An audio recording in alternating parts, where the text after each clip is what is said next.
Zhang Zi was at heart a gentle and kind young man. He gathered all his courage to pick up the knife, but he couldn't hide the fear on his face. Jiang Xiao Yong saw right through him. He reached out with his bare hand and grabbed the tip of the blade. With a cold, challenging look, he said, "Have you really thought this through? What if everything I said before was just a lie to fool everyone? If you go through with this, you'll be a murderer." Even though he was terrified, Chang Zai stood firm. He looked Xiao Yong straight in the eyes and said, "I trust you, brother Xiao Yong. I know that once someone becomes a zombie, there's no turning back. That's why ending Chen Song's life is also freeing him from the suffering." Jiang Xiaoyong gave a faint smile, clearly satisfied with Jiang Zi's resolve. He nodded and said, "Do it." Jiang Zi slowly walked toward Chen Song's bed, the knife gripped tightly in his hand. Chen Song had fully turned into a zombie. He thrashed around violently, making the bed creak under him. It was heartbreaking to see Jiang Zi forced to end the life of his closest friend. His face was full of pain, tears streamed down, but he held them back. He raised his hand, braced himself, and struck with all his strength. Swish! The blade sliced through the air. Zombie Chen Song let out a painful scream, his whole body turning a deep shade of purple. The knife was just inches from his neck. At that moment, for some reason, Jiang Xiaoyong stopped Zhang Zi's hand. Jiang Zi clenched his teeth in pain. His tears fell freely. The corners of his mouth twitched, and his breath came in short, heavy gasps. Zhang Zi squinted in surprise at Jiang Xiaoyong. The usually cool and composed man looked confused as he asked, "Brother Xiaoyong?" Xiaoyong, showing no emotion, stared at the system panel and said to everyone, "Please leave." Chen Song's situation was unique. There was still a use for him. Just now, Jiang Xiaoyong's system had issued a notification. It had detected a rare variation, and by sheer luck, it had saved Chen Song's life. Moments later, everyone left. Noises continued to echo from the medical room. Now, only Jiang Xiaoyong remained inside with the zombie Chen Song. On the bed, Chen Song opened his mouth wide in hunger, turning his face toward Xiaoyong and growling nonstop. It seemed he hadn't completely transformed into a variation yet. Jiang Xiaoyong called his name carefully, Chen Song, right? As if he could still understand, the zombie Chen Song stopped growling and instead let out softer, raspier sounds. Xiaoyong leaned in close to his face and whispered, "I have an important mission for you." It seemed Chen Song understood. He suddenly calmed down and became much quieter. In another turn of events, the city sky remained clear and blue. The world felt dark and uncertain. A luxury car was swerving wildly down the street, out of control. It looked like it had just been attacked by a zombie. The car suddenly crashed hard into a nearby utility pole, smashing the front end on impact. Jang Cheng Xi crawled out from the wreck. He had been on his way to find Jiang Xiaoyong. Holding his head in pain, he stared at the wrecked car and muttered, "Damn, just my luck." Thinking the worst was over, Jiang Cheng Xi got up and started walking away. But out of nowhere, a zombie appeared behind him, silently creeping closer before suddenly lunging at him with a loud roar. Its scream was guttural, its disgusting teeth clearly visible. Jiang Cheng Xi shouted, "Holy shit!" Before he could react, the gray-skinned zombie clamped its jaws down on his left arm. He screamed in pain and shock, "Shit! Ah!" Instinctively, he shoved the zombie with both hands, sending it flying back. Jiang Cheng Xi ran toward the car, clutching his wounded arm, while the zombie, tenacious as ever, got back up and chased after him, mouth wide open. On the car seat, there was an iron rod. Jiang Cheng Xi grabbed it and swung hard, laying a crushing blow to the zombie's head. Furious, he shouted, "Get the hell away from me, you piece of trash." The zombie collapsed to the ground, and one of its teeth flew out and landed beside it. Jiang Cheng Xi furiously smashed the zombie over and over again, like he was letting out all his anger and frustration on it. After a while, gripping the metal rod tightly, Jiang Cheng Xi was drenched in sweat. He panted heavily as he stared at the mangled corpse. The zombie was beaten to a pulp. He muttered, "Dan, I can't stay here much longer." Without noticing, a few zombies had picked up the scent of blood and were slowly approaching him from behind. After finishing off the zombie, Jiang Cheng Xi decided it was time to leave. He walked away, holding his injured arm, looking tired and in pain. The scene shifts to Jiang Xiaoyong's base. A few leftover zombies from the earlier fight with the arrogant rich guy's crew were now wandering in front of the gate. It was time to clean up this mess. Jiang Xiaoyong stepped out through his small side gate, cautiously scanning the direction of the zombies. He wasn't too afraid. He'd been through this too many times to be shaken now. Behind him followed a ragtag group, each armed with whatever they could find: hammers, bats, pipes, even a few guns. Everyone looked tense, moving carefully with eyes sharp and nerves on edge. Little Shang Shang still wasn't used to all the protective gear on her body. She looked nervously at the elbow pads and said to Xiao Yang, "Brother Xiao Yang, wearing all this stuff on my arms feels so uncomfortable. It's hard to move." Jiang Xiao Yong responded clearly and firmly, making sure Shang Shang and everyone else understood. Zombies don't have brains, so when they attack, they're stronger than normal people and extremely dangerous. With the level of combat experience we have right now, it's easy to get hurt. That's why we need to wear protective gear. Once we're more experienced, we can take it off. After that, he took the lead. He stepped out ahead of the group to scout the area. Peeking around the corner, he spotted a zombie. Without hesitation, he waved his hand to signal everyone behind him to get ready. That zombie was already within sensing range. Shang Shang, Zhang Zi, and the two young mechanics were immediately on high alert. Old Hand quickly and calmly responded, "Guide." Then Xiao Yang gave a serious hand signal, "Get ready." The zombie picked up their scent and suddenly whipped its grotesque mangled face toward Xiao Yang's group. Xiao Yang shouted, "We've been spotted. Get ready to fight." He quickly added, "Remember what I told you." The zombie charged at lightning speed, baring its sharp, deadly teeth. Even then, Jiang Xiao Yong still managed to give one last reminder. Back each other up. Keep your distance. The creature lunged at him, but missed. With swift, smooth movements, Xiao Yang dodged to the side and pulled Shang Shang with him, calm, skilled, and completely in control. Even with a zombie right next to him, Jiang Xiao Yang kept his voice firm and steady as he gave orders for the team to practice attacking the undead. The moment a zombie misses its grab, that's your chance. Quick, aim for the temple or the back of the neck and strike. Eager to act, Fat Xu rushed forward, gripping his sword tightly and raising it high to strike. He aimed carefully and swung his long blade with a loud thwack, but the zombie's tough neck didn't even flinch. Instead, the pain hit Fat Xu hard. He clutched his arm and yelled out in pain. "Ow! Damn, that hurts." From behind, Jiang Xiao Yang called out a sharp reminder. The top of the skull is the hardest part. You won't just do little damage, you'll end up numbing your own hand. Xiao Kai's move proved it. The zombie lunged, using the sword as leverage, grabbing on a Fat Xu with both hands and letting out a shriek. Xiao Kai struggled, his face tense, putting all his strength into pushing back. But the zombie only grew more aggressive, sinking its teeth into the sword and clamping down hard. The blade rattled as the zombie shoved its grotesque face closer and closer to Xiao Kai. He couldn't hold on any longer and cried out in desperation. "Holy shit! Holy shit! Help! Help! Somebody help me!" Jiang Xiaoyan had expected something like this. He wanted the team to get used to facing the undead. He smiled calmly and spoke with control. "Not bad. That's the right way to defend. Zhang Zi, your teammate needs backup. Go help him." Zhang Zi quickly charged forward. He pulled back the baseball bat to gain momentum, aiming to strike the zombie at the back of its neck. With a strong blow, he slammed it in the nape and neck area. The zombie was knocked back and let out a painful scream. A second later, Jiang Xiaoyong stood watching all three of them and gave instructions. "Not bad, but one hit isn't enough." Everyone kept attacking. The three young guys from the mechanics team ganged up and beat the zombie until it was completely smashed. While no one was paying attention, a zombie crept up behind Xiaoyong. After a long struggle, Chang Zai turned to Jiang Xiaoyong with a proud look and asked, "Brother Xiaoyong, how did we do?" Xiaoyong gave a small, satisfied smile and said, "Ha ha, what do you think?" Right then, the zombie that had been waiting for a chance to strike lunged at Xiaoyong. Its eye bulged and its mouth opened wide, clearly ready to bite down hard on Xiaoyong's shoulder. Seeing that, Zhang Zi got worried and shouted loudly, "Watch out, Brother Xiaoyong." The zombie's mouth was just inches away from its prize, opening wider and wider, about to take a bite. But this kind of thing was nothing to Xiaoyong. Calm and unfazed, he simply grabbed the zombie's head with one hand. Jiang Xiaoyong stayed calm and professional. With one hand, he held the zombie's head in place while explaining things to his teammates. "Did everyone forget what I said? You have to stay aware of your surroundings at all times." The zombie looked like it was under some kind of spell. It just stood there, completely frozen under Xiaoyong's firm grip. The team had just been caught off guard, and now, seeing this scene unfold, everyone was stunned. But they knew they had to pull it together and fight back. Meanwhile, over at Jang Cheng Xi's location, he had made his way to a spot near Xiaoyong's base. He was hiding behind some concrete barriers along with a group of zombies, peeking out and scanning the distance. He frowned and muttered to himself, "Shit, someone's already stayed here. Could that kid Jiang Xiaoyong have spilled everything?"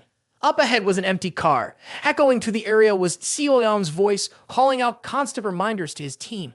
"We need backup behind the squad." "That's right. Stay alert at all times, no matter where you are." Jang Cheng Xi crept closer to the car, walking slowly as he thought to himself, "That voice, there's no mistaking it. It's Jiang Xiao Yong."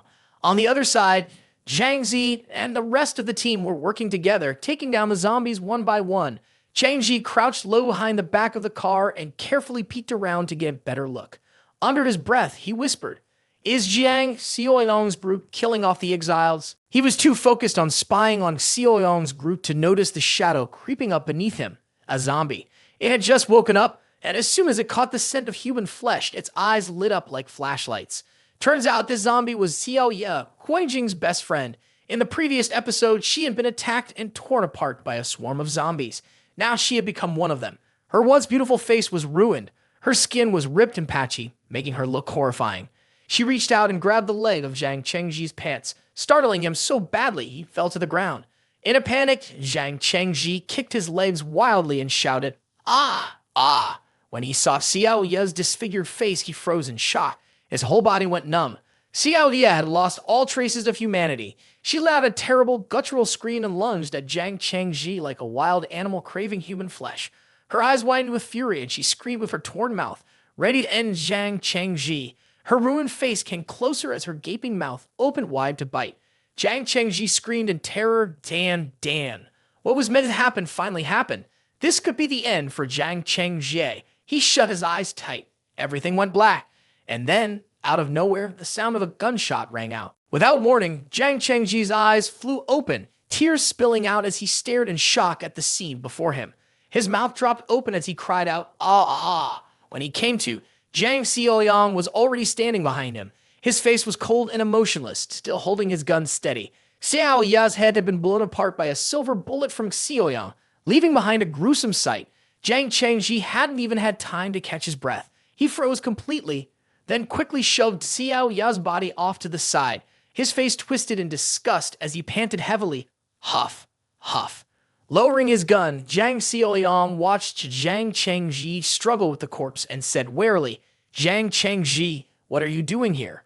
Jiang Cheng Xi carefully got to his feet, his whole body covered in blood. Xiao Ya's blood and flesh were splattered all over him from head to toe. He stepped closer to Jiang Xiao Yong, putting on a desperate act.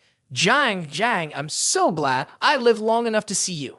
Jiang Xiao Yong noticed the bruising on Jiang Cheng Xi's arm creeping slowly down to his hand. Suspicion flashed across his face. He thought Jiang might have been bitten by a zombie. Looking closer, he saw a deep bite mark on Jiang's upper arm. The wound was starting to rot, with signs of mutation beginning to show. Without waiting another second, Jiang Xiao Yong pressed the barrel of his gun against Jiang Cheng Xi's forehead. "You've been bitten," he said coldly. Jiang Cheng Xi's face instantly fell. Fear took hold of him. Right after that, Jiang Cheng Xi desperately pleaded with Jiang Xiao Yong. He reached out, his eyes full of sorrow, begging Jiang Xiao Yong, "Brother Jiang, please don't shoot. I'm begging you. Just give me a chance to speak." Jiang Xiao Yong clenched his teeth. He knew this type of person all too well. His tone turned even colder as he replied firmly, "Say whatever you need to say. Just don't come any closer." At that moment, as if realizing he had no way back, Jiang Cheng Xi's face filled with sorrow. He bit his lip hard, tears began streaming down his face, and under the barrel of Xiao Yong's gun, he finally spoke the truth. "Brother Jiang, I know there's no saving me. Maybe soon I'll completely lose my mind, but still." As if he was letting go of all this suffering, injustice, and pain, Cheng Xi broke down. His face twisted in anguish, tears pouring down as he cried out in despair. "But that bastard Yang Dao, he kidnapped my wife and child. He forced me to do this to trick you, so he could take your food supplies." Then he went on saying, "Mr. Jiang, I know I'm not some noble person, but I don't think I've ever done anything truly evil or cruel. My wife and child are innocent." Those words were truly pitiful and heartbreaking. Even so, Jiang Xiao Yong held back his emotions. His face was expressionless as he gripped his gun tightly and stayed silent.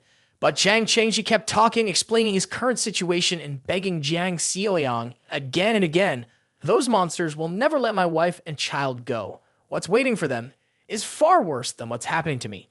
Mr. Jiang, I'm begging you. Please take care of them for me. Think of it as a reward for all the supplies I helped you save." At that moment, after a fierce inner struggle, Jiang Xiao Yong narrowed his eyes and started to think. His original goal had just been to make money for himself, but objectively speaking, Jiang had helped him a lot. He glanced behind him, then nodded slightly to signal the team following him. He looked at the people he was already taking care of: Shang Shang, Old Han, Jiang Zi, and the two young guys with him. Jiang Xiao Yong thought to himself, there's still plenty of room left in the fortress. There are way more men than women, so things are a bit unbalanced. Just then, Jiang Xiao Yong's system let out a beep. He gave a faint smile and glanced over at the system panel in front of him. Looking quite pleased, he whispered, a mission reward. Looks like this might be a great opportunity after all. The system notification replaced the old message with a new system mission. Rescue Jang Cheng Xi's sacrificed wife and son. Progress, 0%. Reward, 25 points. Below that, the system displayed the current ongoing mission.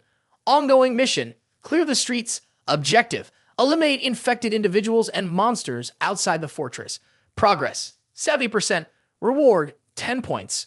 Only now did Jiang Xiao Yong speak to Jang Cheng Xi. Don't worry, I'll take care of your wife and son for you. At first, Cheng Xi had begged, though deep down he didn't believe Xiao Yong could really help his family. But hearing those words from Xiao Yong, now he was so overwhelmed with emotion that he couldn't stand. Tears streamed down his face as he asked, really? Jiang, are you serious? So full of gratitude, Jang Cheng Xi let go of all of his past pride. In the end, he knelt and bowed his head to the ground in front of Jiang Xiao Yong. His forehead hit the dirt hard as he choked out, Jiang, Jang Cheng Xi, can never repay you in this life. In the next one, I'll be your servant, whatever you need me to be. After bowing, Jang Cheng Xi sank to the ground, exhausted. He lowered his head, bracing himself for the final moment, and said, Jiang, go ahead. Jiang Xiao Yong said nothing. He just let out a long sigh. Jiang Xiao Yong looked at Jang Cheng Xi and asked again, what do you mean by fight?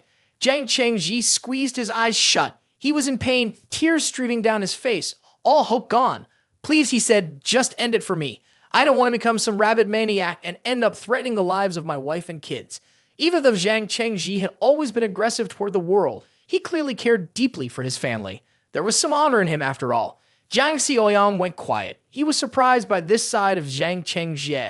After thinking it over for a moment, he turned to Shang Shang and said, Shang Shang, go get a bicycle from inside and give it to him. Shang Shang was taken aback by Jiang Xiao Yong's decision. Her eyes went wide as she let out a surprised huh. Xiao Yong slung his rifle over his shoulder and quietly looked down. He spoke to Jang Cheng Xi in a calm voice. Go. Leave this place as soon as you can. Avoid crowds. Head somewhere with fewer people. Jang Cheng Xi stared up at him, confused. What? Why? For the first time, Xiao Yong dropped his guard and replied, you don't need to know why. You don't have much time right now. Just focus on getting out of here. Jang Cheng Xi accepted it. He lowered his head and gave a small, content smile. All right, I get it. Thank you, Jiang. A few minutes later, Jang Cheng Xi had left Jiang Xiao Yong's base and was pedaling fast on his bicycle, trying to get away just like Xiao Yong told him to. Quite a bit of time had probably passed already. The left side of Jang Cheng Xi's face was bruised badly, the mark spreading from his eye across his cheek. He pushed hard on the pedals, forcing himself forward while his mind drifted to thoughts of his wife and child.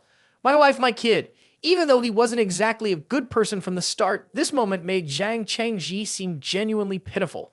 One of his eyes had already turned pitch black, completely taken over by the zombie virus. But even then, his face still showed a sliver of hope, clinging to whatever little bit was left. Back at Jang Xiao Yong's base, the group was piling up the corpses of the zombies. Under Xiao Yong's command, they had finished clearing them out, and everyone was clearly exhausted.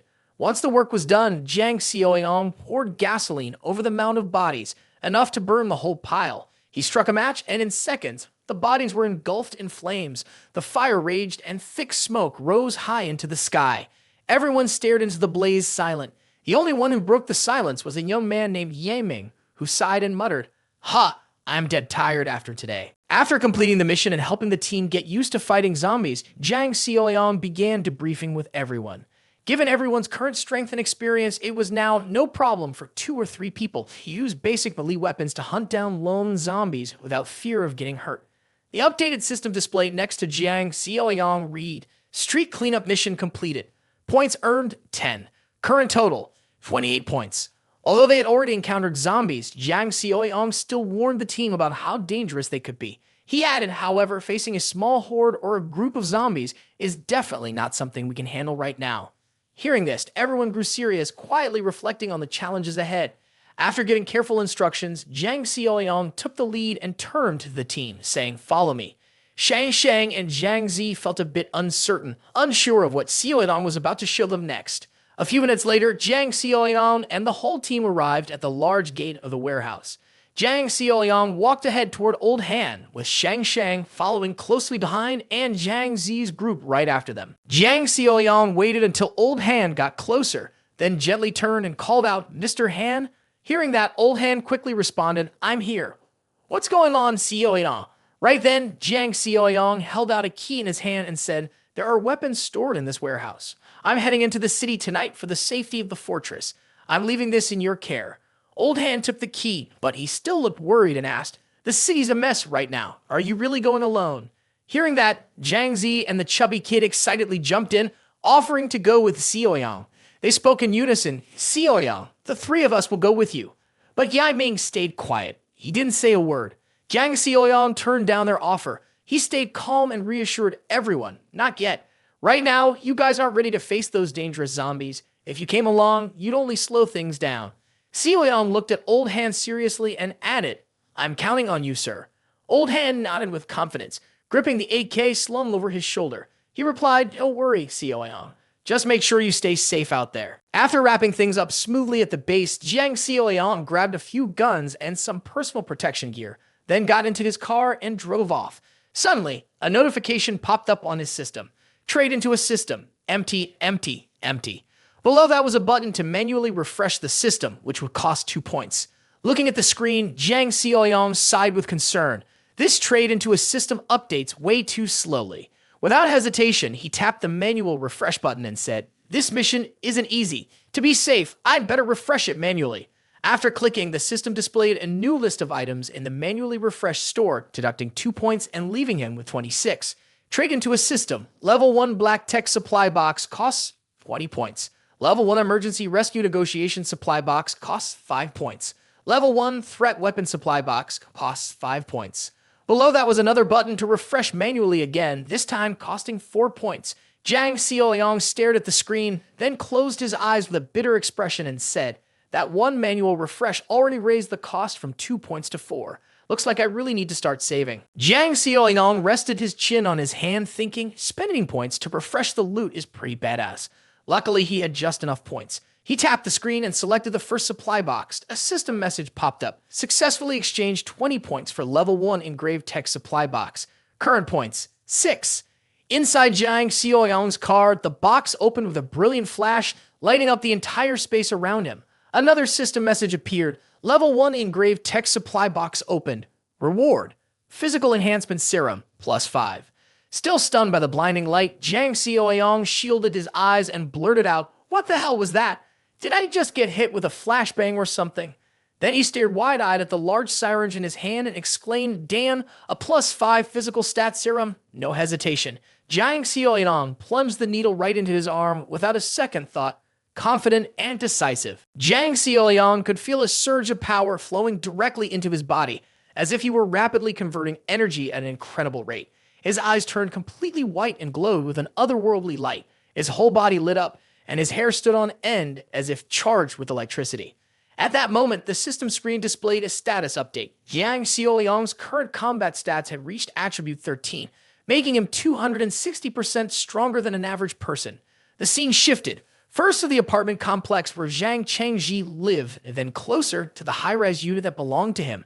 Inside, in a room of the apartment, his wife and their young son Shui were locked in. Thankfully, both were unharmed. His wife was trying to comfort Shui, who was crying. She gently said, Shui, don't be scared. Daddy will be back soon."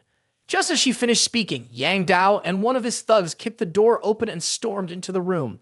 Jang Cheng Xi's wife screamed in panic, "What do you want from us?" Yang Dao smirked and moved toward her. He grabbed her wrist, then reached out to stroke her head, his face twisted with cruelty as he sneered, "What do you think? I'm just here to quench my thirst." The thug beside him licked his lips, eyeing her hungrily. In the next moment, Jang Cheng Xi's wife was stripped of her outer shirt, exposing her shoulder. She was too weak to fight back. Tears streamed down her face, full of helplessness and fear. What was meant to happen finally happened.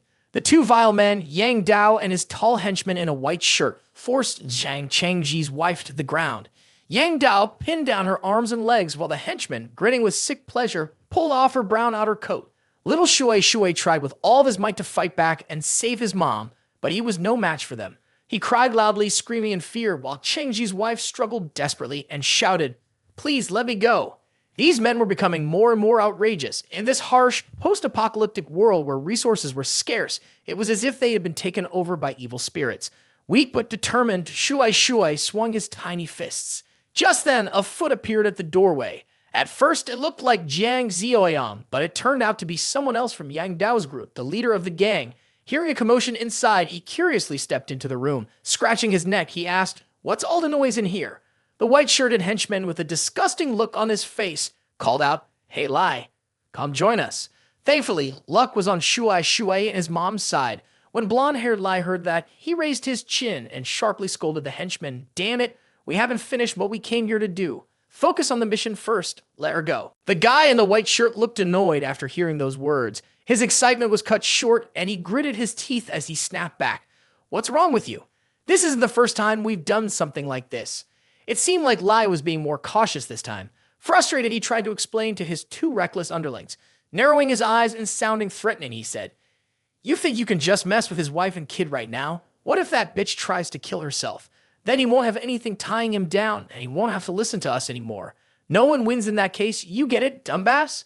After that, Lai calmly slid his hands into his pockets and glanced over at Shui's twisted-looking mother and child. He continued, "Once we're done dealing with him, we'll take our time with her. She won't get a break, not even for a day." Yang Dao and the guy in the white shirt stopped what they were doing and stood up. The guy in white adjusted his belt and muttered, "Shit, guess we'll do it your way." Totally killed the mood. That bastard Yang Dao followed them both out of the room. As he left, he turned back, tugged at the corner of his eye with his finger, stuck out his tongue, and mocked the mother and child. "Just wait for me." Jang Cheng Xi's poor wife had her outer clothes torn off. She huddled in the dark with little Shui, both of them shaking and crying as they held each other tightly.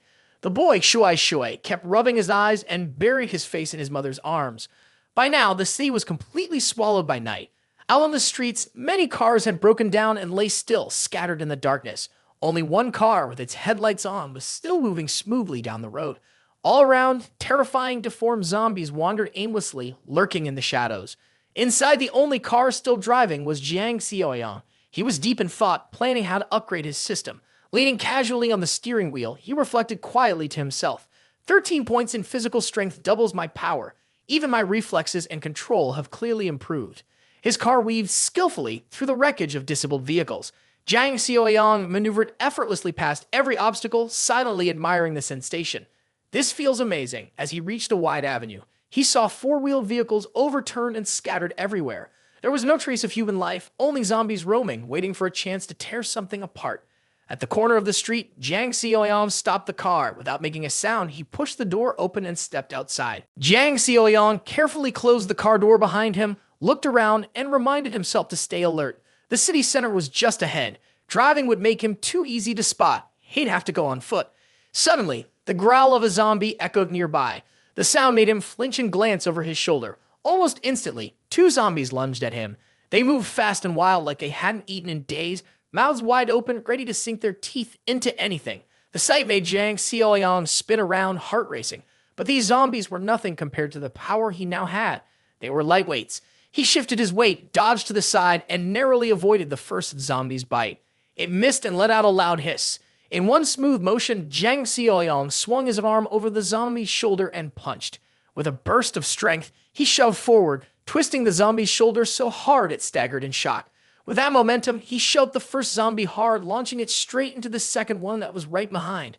Both of them tumbled to the ground, while Jiang Xiao Yong stood his ground, ready to fight.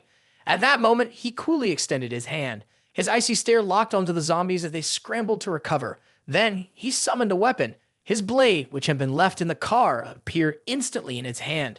Jiang Xiao Yong stood firm, fearless, ready to take these two down. He moved with the resolve of the wind, gentle yet terrifying. Jiang Xiao Yong shot forward without emotion, like a true ninja.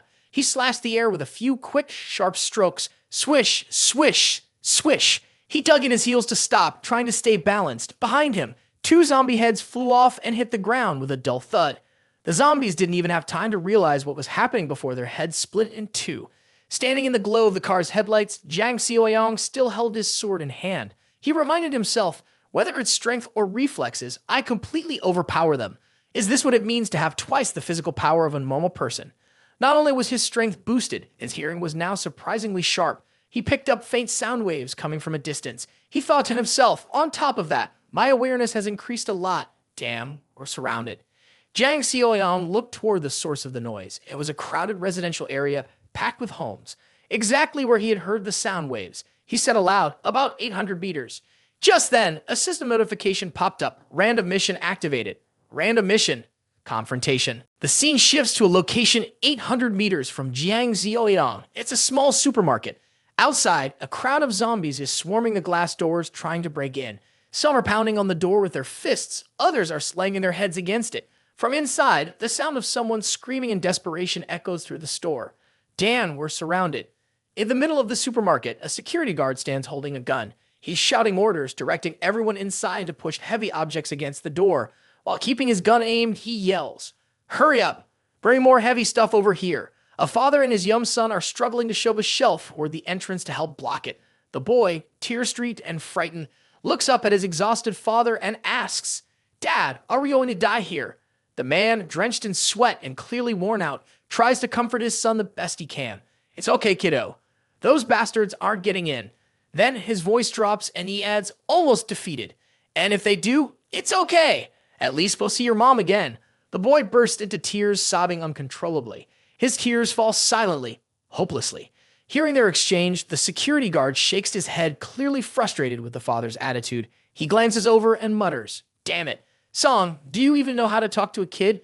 You really know how to make things worse."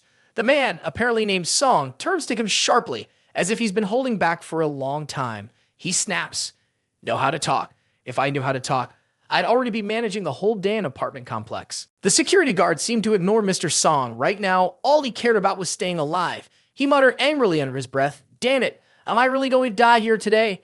Inside the mini-mart, everyone looked hopeless, as if they were just waiting for the end. Then suddenly, strange and loud noises erupted outside. It was the sound of people fighting zombies. The commotion was so intense that everyone inside jumped in shock.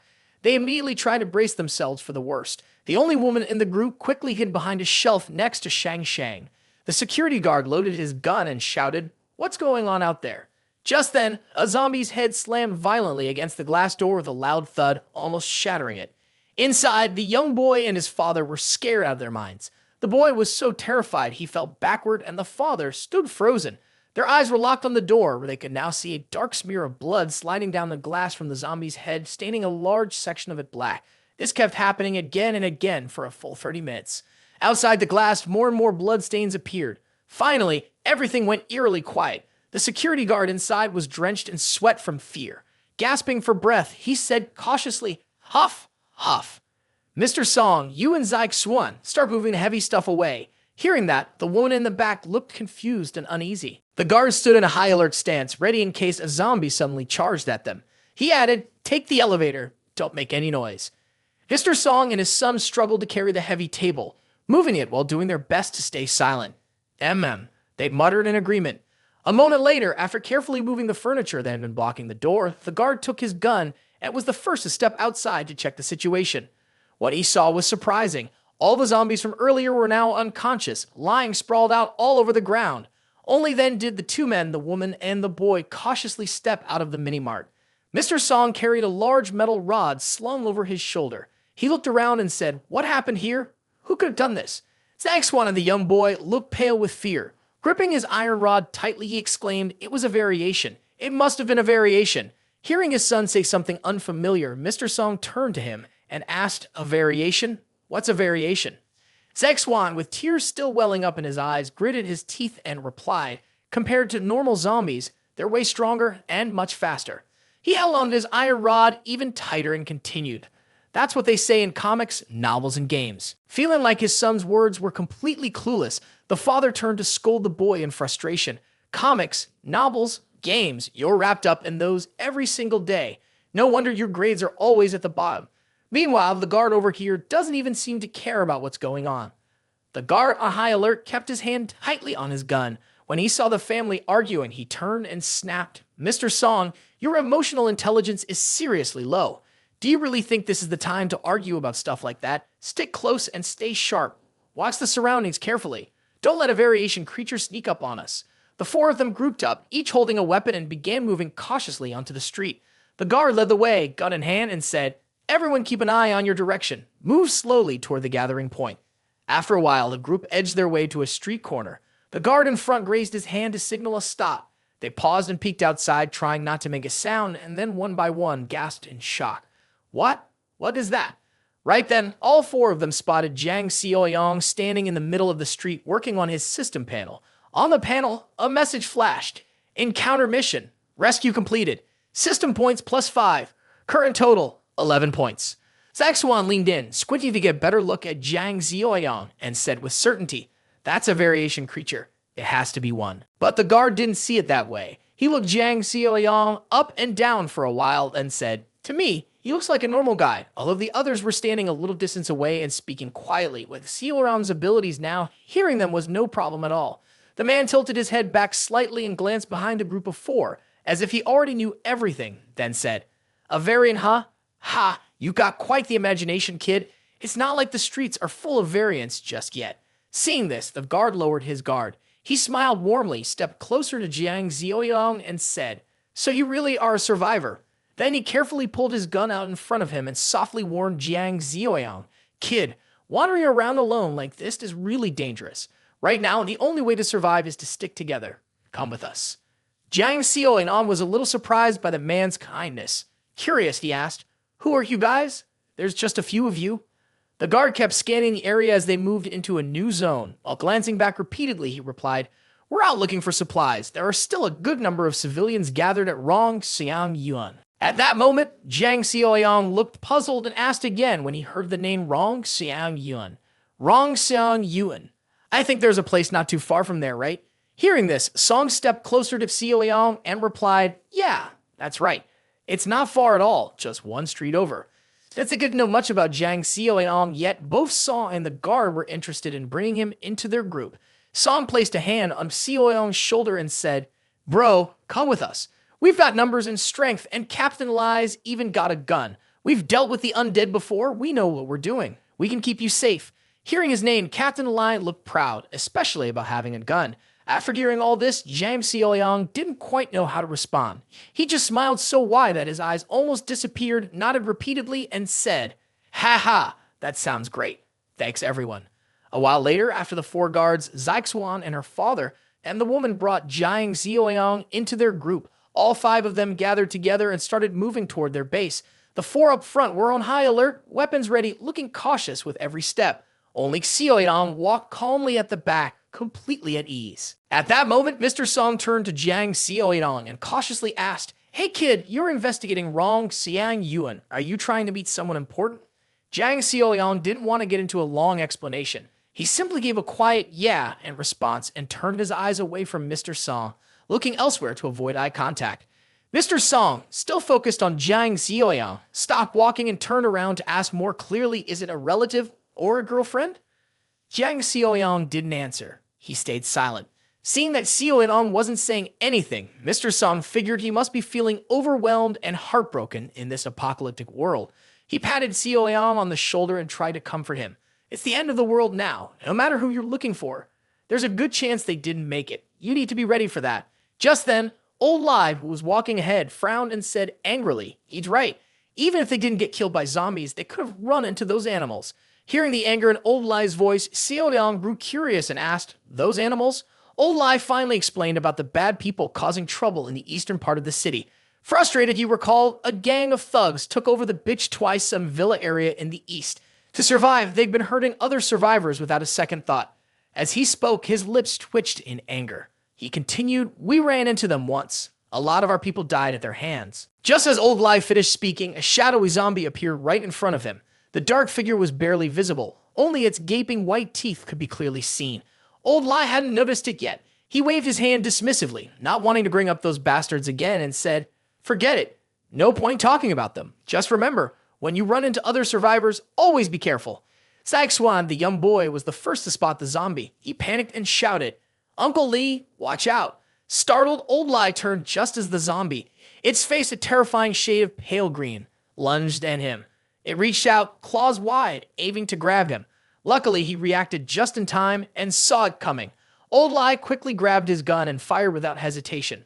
The sharp crack of the pistol echoed through the empty street. The zombie collapsed, face first onto the ground. A single bullet from Old Lai had hit it square in the head. Still shaken from the sudden scare, Old Lai gritted his teeth, clutching the pistol tightly in his hand, and cursed. Damn, 1 second later, and it would have been a disaster. The gunshot just fired by Old Lai successfully caught the attention of a few nearby zombies. That's when he realized what he'd done and shouted, "The gunfire's drawn these damn things to us." Seeing the zombies slowly dragging themselves toward the group, Old Lai completely lost his composure. He was no longer standing tall like before. Instead, he hunched down, glancing around nervously and muttering to himself, "What now? What do we do? Stay calm, stay calm." As he looked around, Old Lai spied a bus nearby and suddenly shouted, "Got it!" He took off running toward it, leading the group of 5. While running, he called out, "Hurry, get to that bus." The other 3 followed him right away. Xiao Yong also ran along silently. Behind him, he wasn't in any rush to show what he could do. He just kept pace and quietly observed the new group he just joined. Running recklessly might draw even more zombies, and since the bus was enclosed, it was a good spot for defense. The only downside was that once inside, there'd be no way to retreat if overrun. Xiao Yong couldn't help but smile a little and said aloud, I'd give this split-second decision a solid 70 out of 100. In just moments, the other 4 had already made it onto the bus. Old Lai, being kind, held the door open for Xiao Yong. Standing at the front of the bus, he shouted, "Hey kid, move it." A zombie was getting dangerously close to Xiao Yong now, so he picked up the pace and sprinted straight for the bus. Seconds later, Old Lai stepped aside to let Xiao Yong dash straight onto the bus. He jumped in like a gust of wind. As soon as Xiao Yong got on, Old Lai slammed the bus door shut in a flash. Old Lai didn't forget to give a warning to the boy Xiaoxuan. Check every seat carefully and look for any signs of zombies. Xiaoxuan stood by the window scanning the area. He watched closely and urgently reported, "They're not giving up. They're still heading this way." By then, a few zombies had already reached the bus. They pressed their grotesque faces against the glass and pounded hard on the doors. Faced with this tense situation, Old Lai started to worry.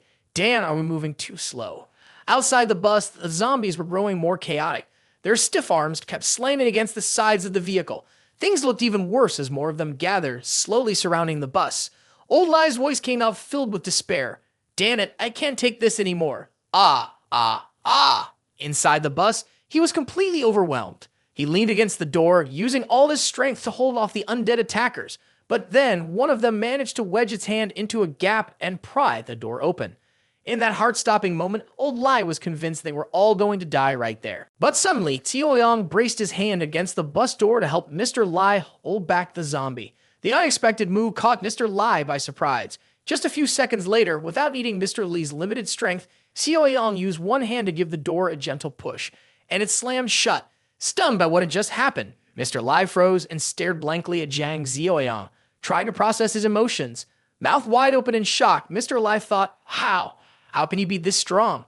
Still gripping the bus door, Xiao Yong turned his face sharply, his expression cold and firm, and said to Mr. Lai, "I got the door. They won't get through. Go call everyone, smash the windows and fight back." After a slight delay, Mr. Lai snapped back to reality, quickly spun around, and rushed toward the back seats. As he ran, he muttered in a panic, Oh. Following Xiao Yong's instructions, Mr. Lai smashed the bus window, unintentionally drawing the attention of the zombies outside. Instantly, the whole horde swarmed toward the broken glass, groaning and slamming their hands loudly against the side of the bus. Suddenly, one of the zombies was struck directly in the head by a metal rod with full force, letting out a pained screech. Up above, it was Song, leaning out of a window and shoving the rod straight into the head of the closest zombie. Gritting his teeth, Song shouted, "Die, you bastard!" Inside the vehicle, Xiaoxuan and the woman were trying hard to hold down the lower half of Song's body. Old Lai stood at the back, aiming his gun out the window to defend them. Sensing the tension rising, Old Lai looked worried and said, "There are too many zombies. This ammo won't be enough. Should we use this instead?" In that urgent moment, Xiao Yong's voice came through right by Old Lai's ear. "Use this." Old Lai was a bit confused. He asked, "A crossbow? Where did that come from?" Jiang Xiao Yong had the crossbow in his hand. With one arm bracing the bus door, he reached it toward Old Lai and quickly explained, "I grabbed it off the street just a moment ago." Old Lai was surprised, almost in a daze as he took the crossbow with both hands. It didn't take long. Another zombie went down, a bolt from the crossbow striking it right in the temple. With weapons in hand, Song and Old Lai felt unstoppable. They leaned out the window, one striking, one shooting, and within moments, most of the zombies had been taken out. The ground was littered with bodies, only a few were still struggling to attack. Song shouted, "Come on up here! Die, you worthless trash!" A few minutes later, they had finished off the last of them. Only then did all 5 of them finally feel safe enough to get off the bus. After the discussion, Xuan, holding a stick in his hand, glared, feeling both angry and smug. He had turned danger into safety twice now. It wasn't a coincidence. We are the children of fate in this apocalypse. Meanwhile, Jiang Xiao Yong reached out to stretch his arm, which had been holding the car door for a while. He gave Xuan a serious look and warned, "Don't be careless. Always stay alert and don't make the same reckless mistake again." Now, at Jiang Xiao Yong's base, it was still dark outside. The young man Yiming, clearly worried, spoke up, saying, "I hope everything goes smoothly for Xiao Yang over there." Inside the base, Old Han, Shang Shang, and Zhang Zi's group had gathered together and were heading back to their rooms after the meeting. At this moment, Lai Ming pointed to himself and said to Old Han, "Hey, today let me take the watch." The chubby Xiao Kai, hearing this, was puzzled. He pushed Lai Ming's shoulder playfully and joked, "Ha, why are you so eager all of a sudden?" Lai Ming was a bit taken aback, shooting Xiao Kai an unfriendly glance. Then, in a burst of irritation, he snapped at Xiao Kai. "What nonsense are you talking? What, have I not been eager? Take care of yourself first." Xiao Kai froze for a moment, lips pressed together. Then he turned around, casually putting his hand behind his head and said loudly, "What's up? Why the big reaction?" Yiming continued to glare at Xiao Kai with a fierce expression. Seeing Yiming's unusual seriousness, Old Han spoke up, "Well, if Lai Ming is volunteering, everyone else should go ahead and rest up." He didn't forget to remind Yiming, "Be careful. If anything happens, wake everyone up." Yiming immediately replied, "Don't worry." After everyone had fallen asleep and the night was growing late, Yiming kept watch at the fortress. He sat there, feeling bored, and glanced around, thinking to himself, "It's getting late. Everyone must be asleep by now." Unsure of what he was plotting, Yiming suddenly turned around and walked away, muttering to himself as he did, "I can't waste any more time. I need to take care of everything before Jiang Xiao Yong gets back." Meanwhile, Old Han was deep in sleep. He had carefully placed the bundle of keys, which Xiao Yong had entrusted to him, near his pillow. Suddenly, a faint light appeared on the blanket, as if someone had opened the door to his bedroom, but he was still sound asleep, unaware of anything. As expected, Yiming had quietly left the observation tower. He was no longer on duty and had sneaked into Old Han's room. Yiming slowly opened the door, his face twisted with a sly expression as he watched every movement of Old Han. Stealthily, he crept closer to where Old Han was sleeping, cautiously reaching his hand toward the bundle of keys resting near the old man's head. With all the courage he could muster, he reached out to grab them. Old Han seemed to be sleeping soundly, with no sign of disturbance, but then he suddenly felt a warmth near his hand. His eyes shot open in surprise. He quickly sat up and yelled angrily, "What are you doing?" This startled Yiming. Realizing he'd been caught, he gritted his teeth in frustration and thought to himself, "Damn it." In the next moment, Lai Ming surprised Old Han with a gift he hadn't been expecting. He punched the old man in the head, making him dizzy. "Ah." He groaned, then quickly grabbed the key tightly in his hand and took off running. Because of his age, Old Han couldn't keep up. Helplessly, he shouted, "Lu Yiming, you little punk, what do you think you're doing? Give me back the key." His yelling woke up the others in nearby rooms. Shang Shang and Zhang Zi, hearing the commotion, opened their door and stepped out to see what was going on. Shang Shang asked, confused, what happened. One side of Old Han's forehead was already bruised. Holding his aching head, he said, Lu Yiming, he stole the armory key. Stop him, quick." Hearing that, Shang Shang, Zhang Zi, and Xiao Kai immediately ran after Yiming. As they chased him, Zhang Zi shouted, "Stop right there." Xiao Kai, out of breath but running as fast as he could, also yelled, "Lu Yiming, what the heck are you doing?"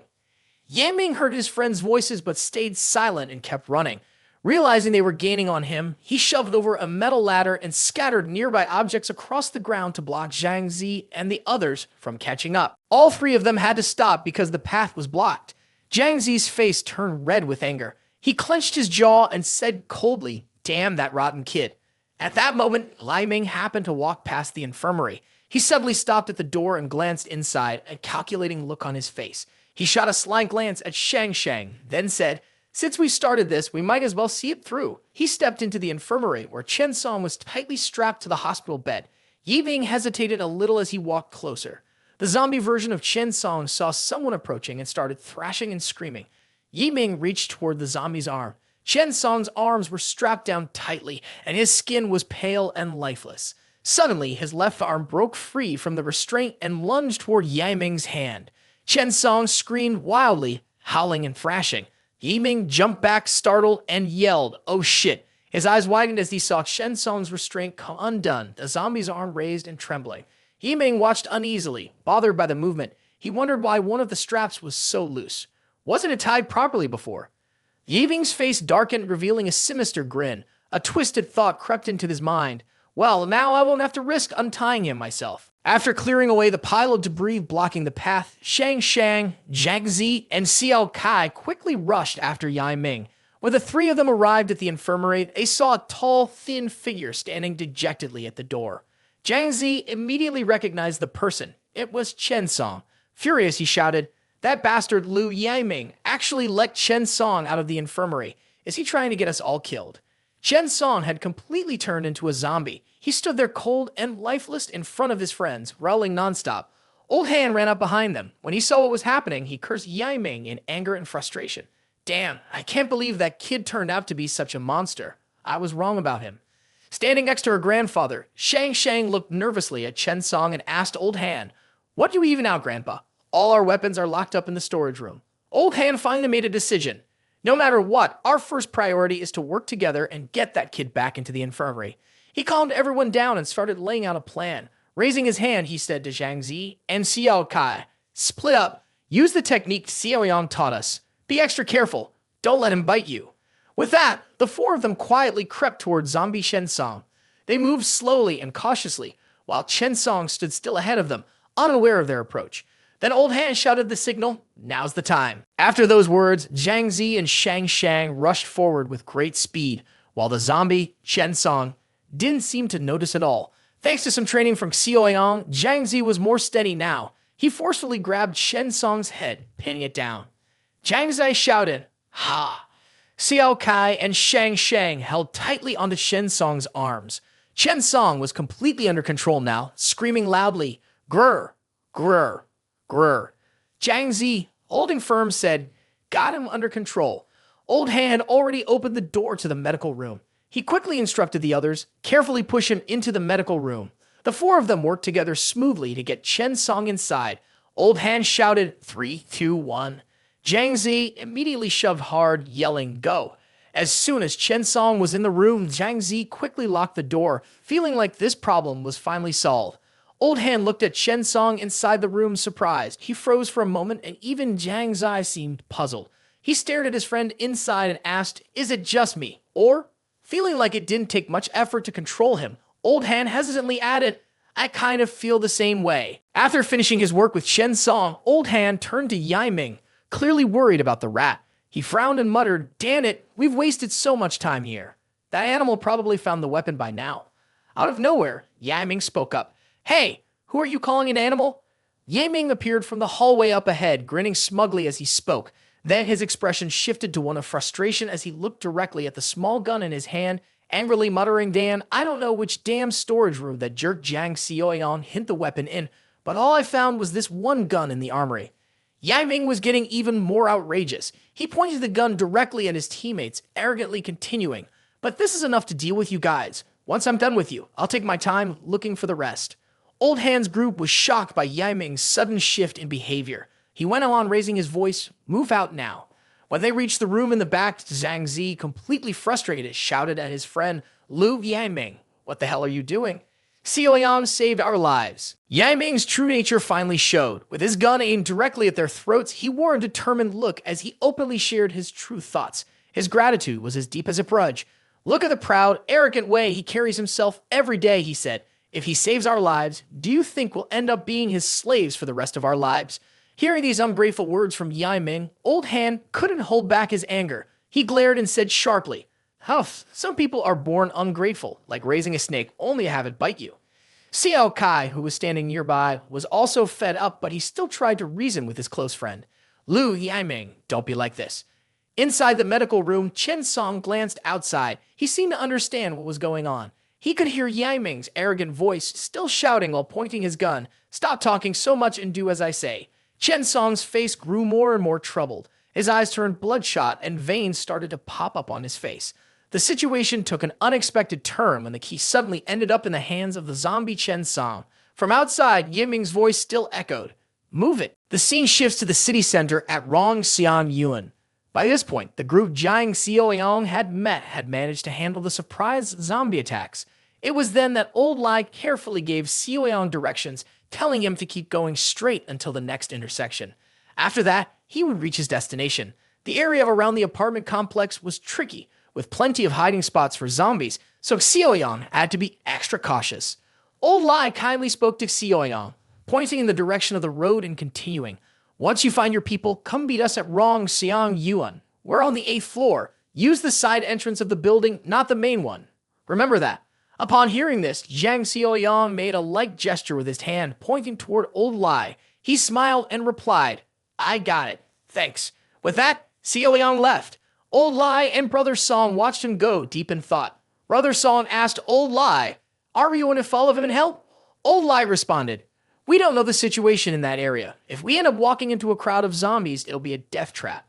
Brother Song's still worried at it. Does that mean he's walking into danger on his own?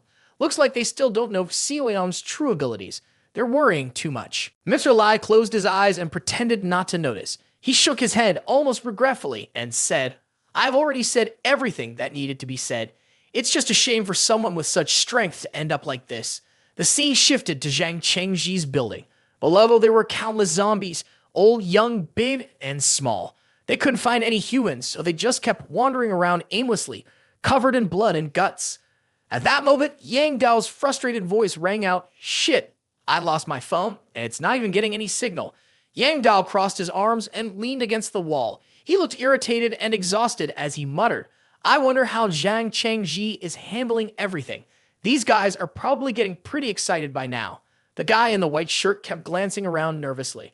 Annoyed, he snapped at Yang Dao, "Damn it, I don't care anymore. I've been holding this in for way too long.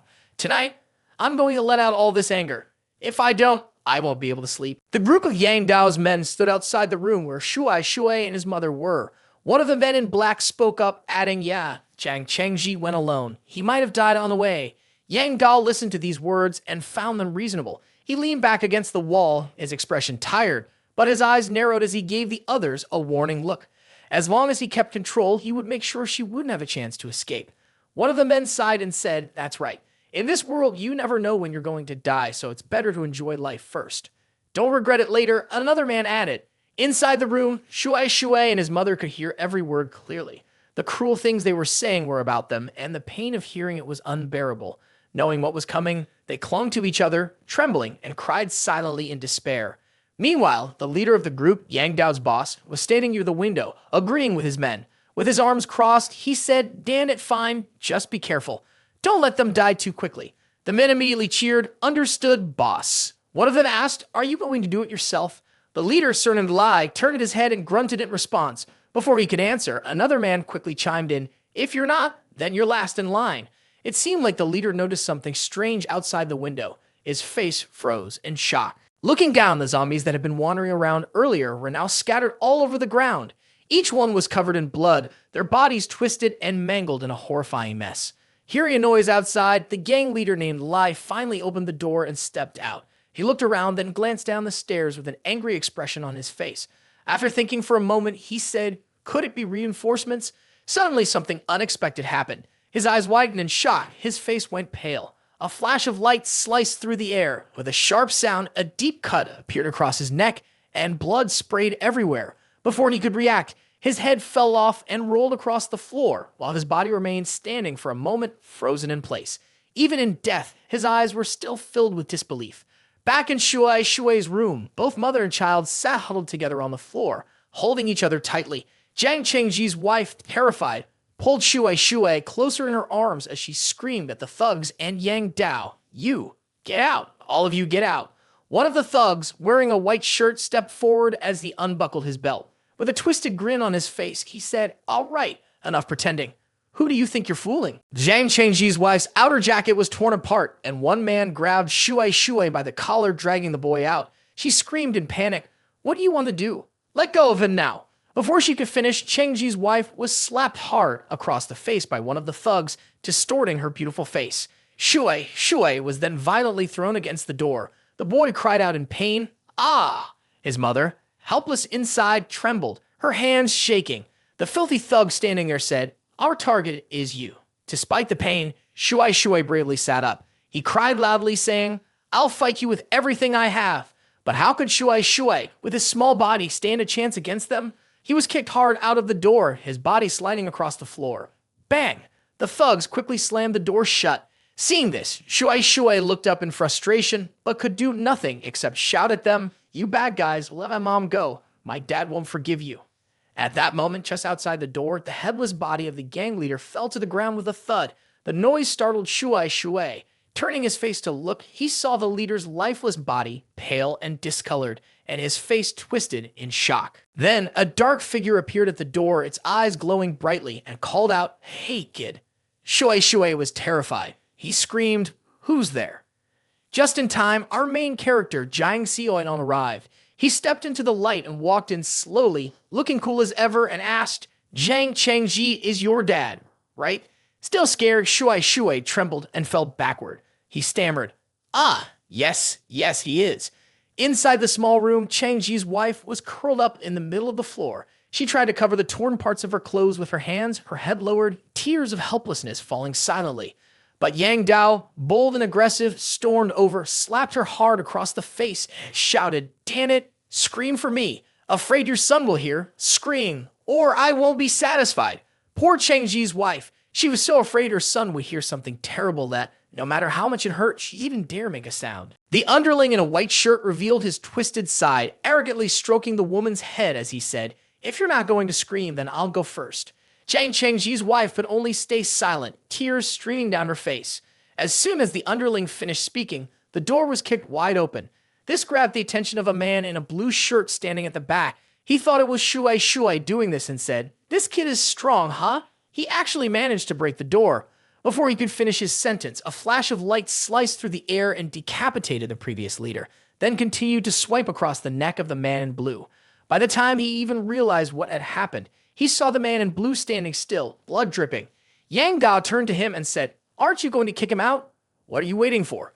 The man in the blue shirt collapsed immediately, his body falling to the floor and his head rolling away. The scene left the three others frozen in shock, staring in disbelief. Yang Dao squinted in annoyance and asked, "What's wrong with you?" As soon as he finished speaking, Jiang Xiao Yong's hand shot out, gripping the forehead of the fallen man with swift and firm force. Jiang Xiao Yong was strong and decisive. He pushed with one hand, sending Yang Dao crashing into the cabinet behind him with a violent impact. The force made Yang Dao spit blood immediately, his eyes wide and his expression pitiful. Everything happened so quickly and unexpectedly. The man who was the most panicked dropped down and awkwardly adjusted his pants, stammering, Who are you?" Jang Cheng Xi's wife, lying on the floor, was even more terrified. Without saying a word, Jiang Xiao Yong kicked him in the face, pressing the sole of his shoe hard against the man's face. Meanwhile, at Jiang Xiao Yong's base, Yaiming was pointing a gun straight at his teammate, the situation tense and dire. Old Han was furious with Yaiming, but he had no choice but to follow his orders. Old Han leaned in and whispered to Shang, "Do as he says, go to the room he told you to." Shang hesitated for a moment, then firmly disagreed. "But Xiao Yang, the situation is too dangerous. Safety comes first." Old Han cut her off. "He has a gun. Everyone just follow his lead and let me figure something out." Yami sneered, his face twisted with frustration. "Ha! What else is there to figure out? Looks like if I don't handle things properly today, I won't establish any authority." Yaiming pointed the gun directly at Old Han's face, a cruel smile spreading across his lips as he said, "You go first, you old bastard." Shang anxiously shouted, "Grandpa." Jiang Zi, furious at Yaiming's actions, angrily said, "Stop it, Liu Yaiming." Suddenly, a loud noise came from the nearby medical room, where the zombie Chen Song was kept. Everyone turned their heads to look. Yiming raised an eyebrow and asked, "What's that sound? What's going on?" The medical room's door was locked. On the door, the lock made a soft clicking noise. Then it seemed to be moved by some force. From the outside, they could see it spinning rapidly, and everyone started wondering, who's in there? A moment later, the medical room door swung open, revealing zombie Chen Song standing in front of them. Everyone stared in shock. Looking at the door lock, they saw a key had been inserted, and everyone was stunned. A key? What? Did he open the door himself? Yiming panicked and shouted, "No way. He's a madman. There's no way he could use a key." Zombie Chen Song aggressively walked toward Yiming, his face twisted in anger. Yiming's face turned pale with fear, clearly terrified. The zombie's furious expression grew even more unsettling, as if he had regained some of his sanity and was now angry about Yiming's betrayal. At that moment, Yiming changed his target. He pointed his gun straight at Chen Song's face and shouted, "Damn it! You're a zombie, but you still know how to use a key to open a door? I can't let you live." Yiming decided to shoot. He pulled the trigger, but something felt off. The gun didn't fire. Panic rushed over him as he looked down at the weapon in his hands and stammered in confusion. What? Why is there no ammo? In an instant, zombie Chen Song lunged at him. Yiming was terrified, drenched in sweat, and gasped, "No way. How is this happening?" The miserable end for Yiming came at the hands of his close friend from the Mechanic Squad 3. He was torn apart, his blood splattering everywhere. Chen Song, now like a soulless demon, kept tearing into him for a long time. Then zombie Chen Song suddenly stood up, still growling with rage. He dragged Yiming's limp, mangled body across the floor. His stomach had been ripped to shreds. Everyone on the team witnessed the scene, stunned and speechless. Old Han's eyes widened in shock as he trembled and asked, "What in the world just happened?" Jiang Zi cautiously guessed he seemed pretty calm just a moment ago. At that point, Chen Song turned around. He let out a long breath. Yiming's blood still smeared across his face and started walking toward Old Han and the others. Their faces turned pale. Old Han quickly covered his nose from the strong stench of blood coming off Chen Song. At that moment, Chen Song reached for the door lock, pulled out the key, and then decisively threw it away. He turned his face away and didn't look back. Clink! The key landed right in front of Old Han and Jiang Zi. Both of them stared at it. Chen Song just calmly walked back into the infirmary and locked himself inside, slamming the door shut behind him. Seeing Chen Song's unexpected actions, the four of them, Old Han, Shang, the chubby guy, and Jiang Zi were completely stunned. They couldn't believe that Chen Song could tell who the good and bad people were without hurting anyone on the team. At Jang Cheng Xi's house, Jiang Xiao Yong had successfully broken into the room where Shui and his mother were. Yang Dao and his underling in a white shirt were tightly tied up and sitting in a corner. Xiao Yong stood there, watching the mother and son huddled together, looking nervous. Jiang Xiao Yong looked down and called out, "Kid, come here." Shui looked up, a little confused. Jang Cheng Xi's wife seemed miserable, and she eyed Xiao Yong warily just like the others. She held Shui close, clearly uncomfortable, and said, "Why are you calling my son?" Xiao Yong kept his calm demeanor, replying coldly and softly, "Come here." Shui could understand that Jiang Xiao Yong wasn't a bad person. The boy stood up, stepped out of his mother's embrace, and looked at her, saying, "Mom, I'm okay." Jang Cheng Xi's wife felt a little anxious. Just then, Jiang Xiao Yong handed a carrot to Shui and said, "Take this." Shui stared blankly at the carrot, his big eyes fixed on Xiao Yong's hand. Then, Jiang Xiao Yong extended his hand toward Yang Dao and his white-shirted thug, telling the boy, "Destroy them." The men froze in shock, trembling in fear. Shui, still innocent, looked at the carrot in his hand, his face turning pale. Yang Dao and his thug begged desperately, shouting, "Please spare us, please spare us." Jiang Cheng Xi's wife, seeing this, panicked. She cried, "Sir, please, my son is just a child." Looking down at Shui, who was holding the carrot and lost in thought, Jiang Xiao Yong spoke to him. "From now on, things won't be like this anymore." Then, Jiang Xiao Yong continued to strengthen Shui's resolve. His face was cold as he said, "Kid, you'll be the only one who can protect your mother. Now, take a deep breath and wipe out these beasts who've hurt your mom." Holding the carrot, Shui repeatedly thought of the men who had harmed his mother and father. His face grew even more determined. His small eyes lit up with a fierce resolve, as if he had finally figured out what he needed to do. Shui tightly gripped the carrot in his hand, tears streaming down his face as he charged toward Yang Dao and his thug. Moving quickly, the little boy gathered all of his courage and shouted out, "Aha! Ha!" In the next moment, blood sprayed everywhere, accompanied by the painful cries of the two men who had wronged Shui's family. The boy stood before Yang Dao and his thug, who were now collapsed on the floor, their bodies lying in a pool of blood. In his hand, Shui still held the carrot, which was now covered in ketchup. When his mother saw her son like this, she panicked. She couldn't believe her eyes and gasped, "Oh, my son." At that moment, Shui looked up, his eyes filled with sorrow. and said to Xiao Yang, "Uncle, did they kill my dad too?" Xiao Yong's face grew somber as he lowered his head for a moment, then looked up firmly and answered, "Yes." Hearing this, the boy threw the knife that had fallen to the ground aside and rushed to his mother, hugging her and crying loudly. "Oh, Mom!" Jang Cheng Xi's wife, upon hearing the news, was deeply saddened. She bit her lip, tears welling up in her eyes, but she completed the mission to rescue Jang Cheng Xi's family. Jiang Xiao Yong began to turn away. But Shuai's mother saw this and pleaded with him, "Kind sir, please take my son. I'm willing to pay any price." Hearing this, Shui quickly said, "No, Mom, I won't go with him. I have to protect you." Seeing how pitiful the mother and son were, Jiang Xiao Yong spoke up, "Both of you have to come with me. I promised Jang Cheng Xi that I would keep you both safe." So Xiao Yong led Shui and his mother as they searched for a way back to their base. They stepped out of the building, each holding something to defend themselves. Bodies lay scattered across the ground, and a few defeated zombies lay lifeless nearby.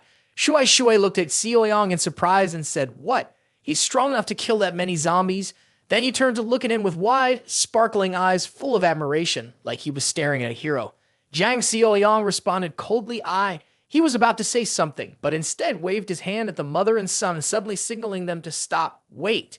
Hearing a strange noise nearby, Xiao Yong instantly sharpened his focus. He listened carefully for a moment, then turned to Jang Cheng Xi's wife and asked, "Sister-in-law, do you know roughly where Building 8 of Hong Xiang Yuan is?" Jang Cheng Xi's wife gripped her sword tightly and answered quickly, Building 8 of Hong Xiang Yuan? It should be in the direction you're looking. Why? The scene shifts to Building 8 of Hong Xiang Yuan, where a group of men armed with various weapons stood menacingly at the entrance, shouting, "Relax, we'll redistribute your supplies fairly. Also, all women under 40 must come with us." Inside Building 8 of Hong Xiang Yuan on the third floor, Mr. Lai's brute was standing guard. They had met Jiang Xiao Yong in a previous episode. This time, their team had two members, a man and a woman, following them. The man in the yellow shirt looked anxious and said, "What do we do now? Maybe we should just surrender." Mr. Lai turned to him firmly and said, "No, those animals won't keep their word. When the time comes, no one will make it out alive except Ao Yu Xian and Hao Fang." Just then, a loud warning came from the gang downstairs. "We're giving you 10 minutes. If you still can't make the right choice, we won't leave anyone alive." The woman, overwhelmed by fear at this point, lowered her eyes and said sadly, "Maybe the two of us should go out and beg them to spare us."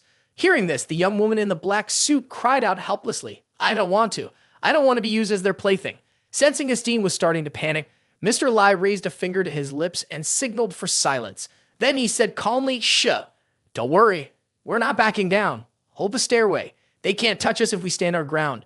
Outside, one of the thugs holding a large blade looked uneasy. He grumbled to his boss, "Even though we've got the stronger weapons, their leader has real firepower too. Those bastards are hiding like turtles. We can't just charge in blindly." The leader of the thug gang had a gun too, so he boldly put on a smug, confident face and said, "Huff, no need to charge in. Go shut off the main water valves for a few of the apartments on the first floor. I want to see how long they can hold out." Not far from there, Jiang Xiao Yong had already led Shui and his mother to Building 8. They were hiding behind a quarter wall facing the building. Little Shui whispered cautiously to Xiao Yong, "Uncle, are those people bad guys too?" Xiao Yong glanced over at them and replied, "Yeah, they are." Then he stepped out alone. As he walked, he slung his AK over his shoulder, ready to take aim. With each step, he said, "They're the same kind as the ones who bullied you and your mom." A few minutes later, over where Mr. Lai was, he held a gun in his hand and led the group. He turned and told the others, "You guys hold the stairwell door. Don't give away our position. I'll see what they're doing down there." From a distance, Old Song called out nervously to remind him, "Be careful, all right." Mr. Lai crouched down and carefully made his way to the door, moving as quietly as possible to avoid making any noise. He slowly peeked outside, just enough to get a look, then whispered, "Damn, there are 7 of them. Fully geared. 3 have guns. This is bad." Suddenly, a blinding flash lit up the area, followed by a loud explosion that made Mr. Lai jump. He ducked instinctively, covering one ear with his hand, and gasped in shock, "Oh my God!" The explosion threw his whole team into confusion. Everyone was left stunned, unsure of what was happening. Meanwhile, downstairs, one of the thugs trying to take over Building 8 was shot straight through the head. The others panicked and shouted, "What's going on?" The dead man lay still in a pool of blood, while the rest scattered in fear, scrambling to find safe cover. Their leader yelled, "Who's there?" From the third floor, Mr. Lai looked down and spotted the figure of a man walking slowly with a gun in hand. He muttered, That's... As he looked closer, he realized it was someone familiar, someone he had just seen the night before. Jiang Xiao Yong, with cold eyes radiating deadly intent, rested his gun on his shoulder and walked calmly, taking out enemies one by one. Mr. Lai murmured without thinking, "That kid." Down below, Jiang Xiao Yong kept walking with a calm, steady pace, firing at the thugs without hesitation. They quickly ducked for cover, but a few were hit and dropped to the ground. A guy holding a pistol didn't even get the chance to chamber a round before Jiang Xiao Yong shoved a bullet right into his forehead. The man screamed in pain and fell flat on his back. Ah! Ah! Ah! Seeing his teammate drop, another guy hiding behind a steel crate broke out in a cold sweat. He barely dared to peek out with just one eye to check the situation. Then he and another comrade rushed forward, guns blazing at Jiang Xiao Yong. As Jiang Yong reloaded, the two of them popped up and shouted, "Kill him!" But none of their shots landed. Not a single bullet touched Xiao Yong. Sparks flew at his feet as the bullets missed, yet he kept walking forward, calm and collected. He looked effortlessly cool, practically glowing like the author's golden boy. Jiang Xiao Yong let out a faint chuckle and smirked as he said, "Ha, amateurs." The leader, hiding behind the steel crate, was furious. He panted heavily, grinding his teeth in frustration, gasping, "Damn, where the hell did this lunatic come from?" What he didn't know was that Jiang Xiao Yong was already standing right next to his hiding spot, calmly aiming the barrel of his gun straight at his head. Xiao Yong fired repeatedly at the metal barrel. The guy panicked, dropped to the ground, covered his head, and cursed angrily, "Son of a bitch!" Then he shouted orders to his crew, trying to sound in control. "Damn it, what are you doing? While he's pinning me down, shoot him already." It seemed like the team wasn't working well together. One of his men finally peeked out after hearing the command. Trying to distract Xiao Yong, he shouted, "You bastard," and aimed his gun straight at him. Instantly, Jiang Xiao Yong's sharp eyes flicked toward Shang Shang. He quickly switched targets, spun his gun toward the fool who had just popped up, and with only 2 bullets, nailed one to the temple and one to the right side of the chest. The guy didn't even get to pull the trigger before he collapsed. His body dropped like a rock. Even then, the leader still acted smug. He leaned back against the metal barrel and sneered, "Ha ha ha," out of bullets. "Aren't you vassal?" Then, in a burst of confidence, he charged out at full speed, aiming his pistol straight at Jiang Xiao Yong. Laughing, he yelled, "Die!" Xiao Yong didn't move. He calmly dropped his AK to the ground, letting the leader point the gun right at him while locking eyes in a cold, steady stare. This made the guy hesitate. He couldn't understand what was going on. For a moment, he froze. Then he decided to pull the trigger. But with Xiao Yong's skills now, dodging a single silver bullet was as easy as breathing. As the guy screamed, "Die!" Xiao Yong simply tilted his head slightly to the side. Then he grabbed the gun straight from the leader's hands and twisted his elbow with force, leaving the guy stunned, completely clueless about what was happening, just staring wide-eyed in confusion. Jiang Xiao Yong pressed the barrel of the gun tightly against his chin, leaning in so close that his face nearly touched the man's ear. The man started sweating bullets, completely panicked. Without a moment's hesitation, Jiang Xiao Yong pulled the trigger with no mercy. Blood burst out from the top of the man's head. A second later, he fell flat on his back, a pool of blood spreading from his skull, dead, eyes still open. Jiang Xiao Yong stood there, watching him for a moment. Then he stepped closer and started searching through the man's jacket pockets, even though the guy was already unconscious. After a while, Jiang Xiao Yong calmly and confidently walked to the building's main entrance. Behind the large door, a few people were hiding, gripping sharp weapons ready to strike. But as if he already knew they'd be there like a bunch of chickens waiting in ambush, Jiang Xiao Yong glanced to the right. With a look that said he saw it all coming, he stood proudly and unshaken in the center of the doorway. A man on the left, holding an axe, suddenly charged forward. From the other side, 2 more people rushed in right after him. A few minutes later, Jiang Xiao Yong was still standing in the same position. At his feet lay the bodies of several thugs, sprawled across the floor. Standing in the center of the grand hall, he called out loudly, "Come on out, all of you!" Everything was resolved peacefully after a few hours. That's when the team Xiao Yong had saved finally came down the stairs, and Shuai's mother and son followed behind him, making their way into the hall. Shui looked up at Xiao Yong with admiration and said, "Uncle Xiao Yong, you were so cool just now." Jiang Xiao Yong simply smiled gently, then turned his eyes to the system interface in front of him.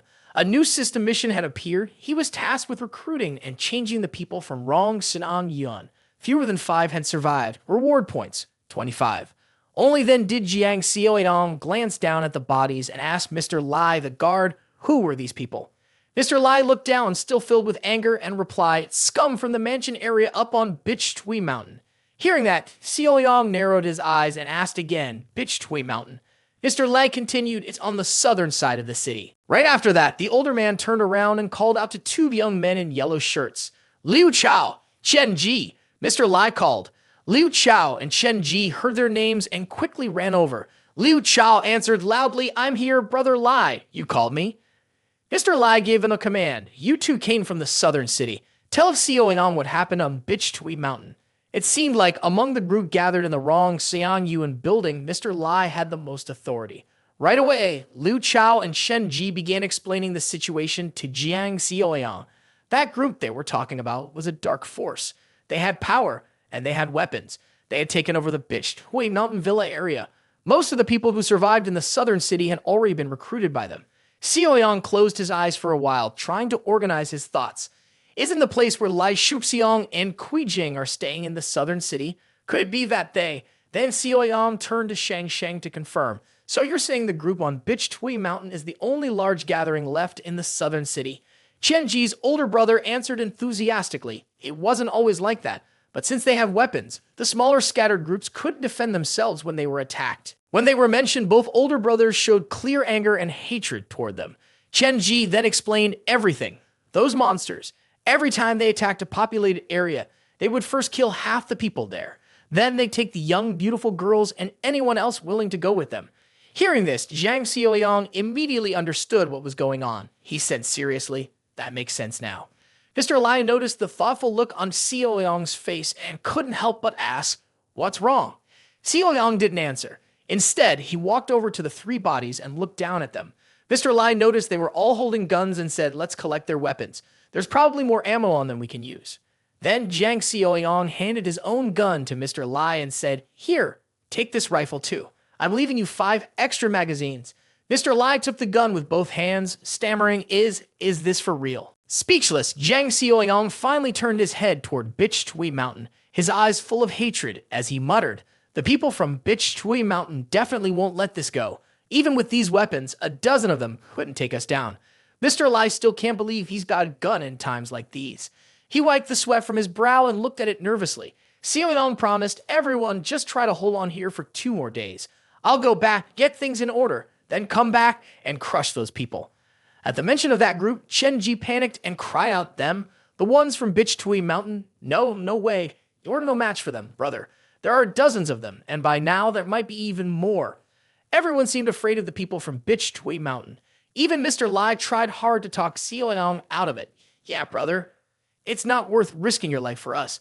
We could just find a chance to relocate to another base."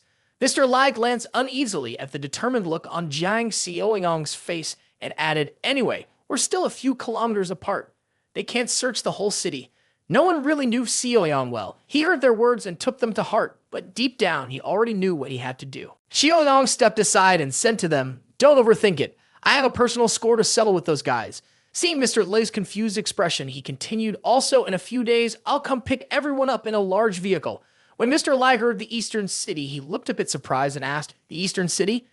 Jiang Xiao Yong turned to explain, "The land near Old Man Chaiyi's city. I've set up a base there. It's a stronghold, but we're sure on people right now." Mr. Lai thought it sounded safe, so he nodded and said, "Oh, okay." With that settled, Jiang Xiao Yong left, followed by Shui and his mother. He waved to Mr. Lai's group and gave them one last reminder. "Everyone, be very careful. Take care of yourselves."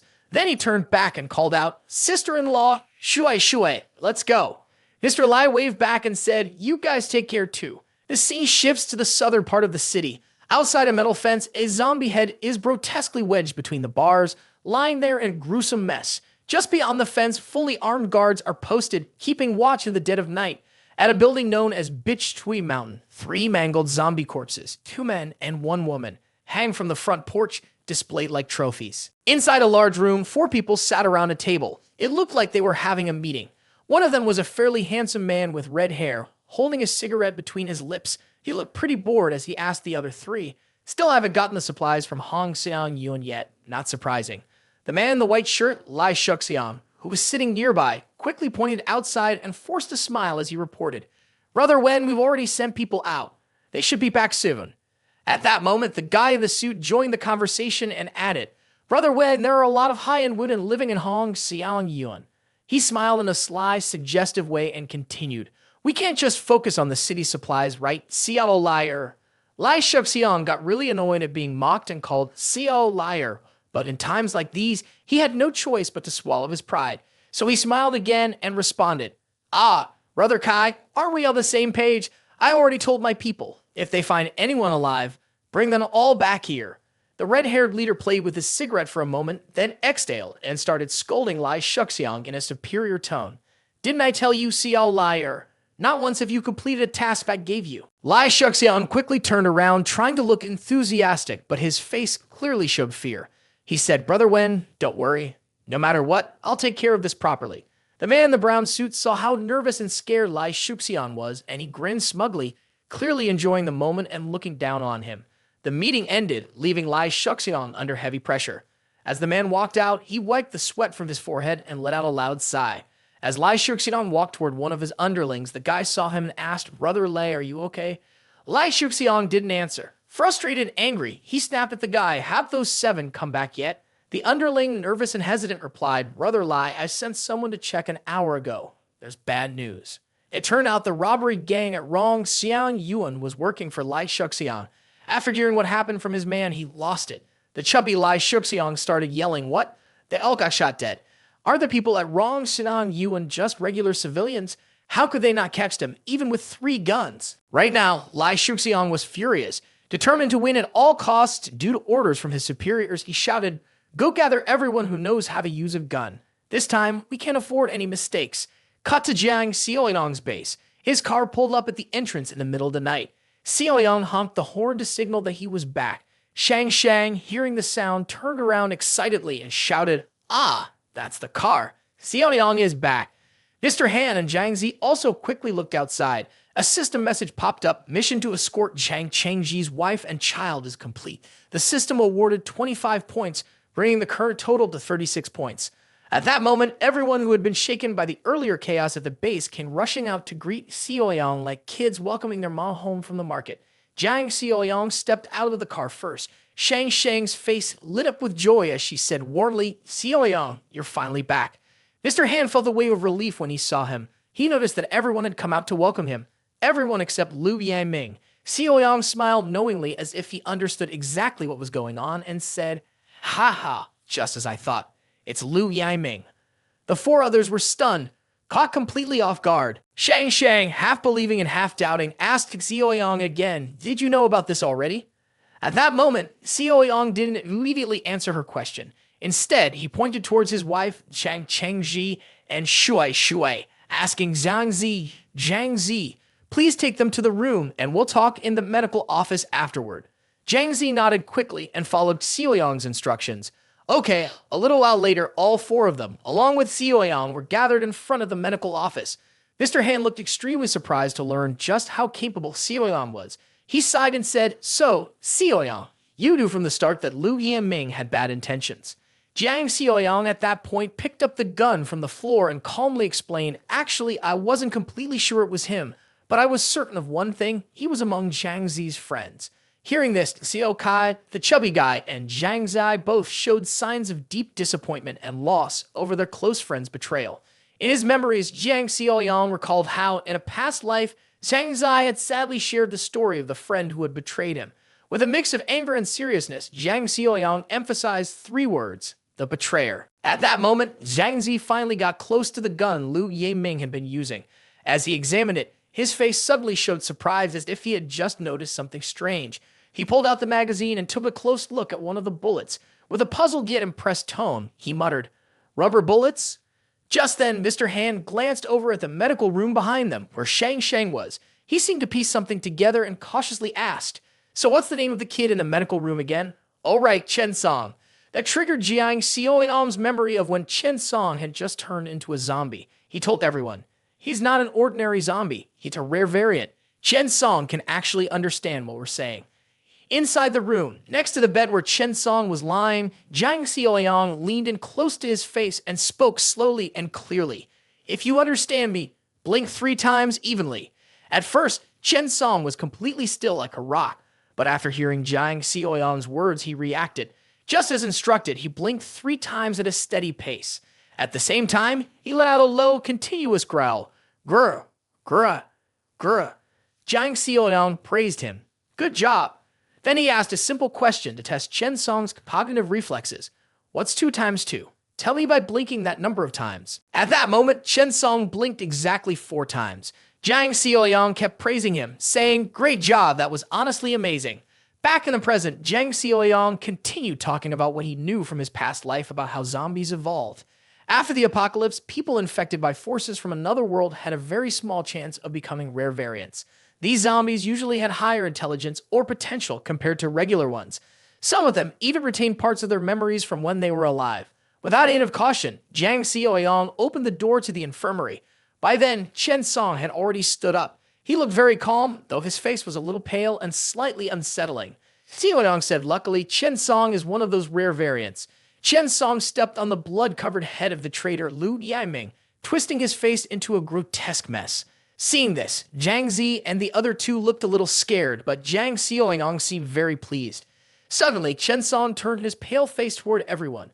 The veins on his face were bulging and frowned as he let out a low growl. It seemed like he was going to attack, but instead, he cheerfully waved at everyone.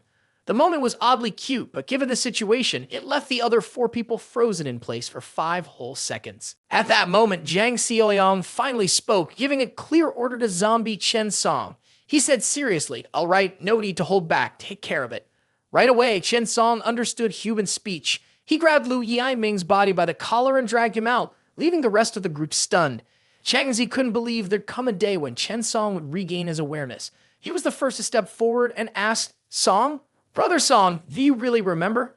Chen Song paused when he heard Jiang Zi's voice. He turned his head slightly and smiled warmly, his expression friendly. He nodded twice, letting out a low grunt. Seeing his best friend again in a moment like this made Jiang Zi a little shaky. He stood frozen for a while, but inside, he was overjoyed.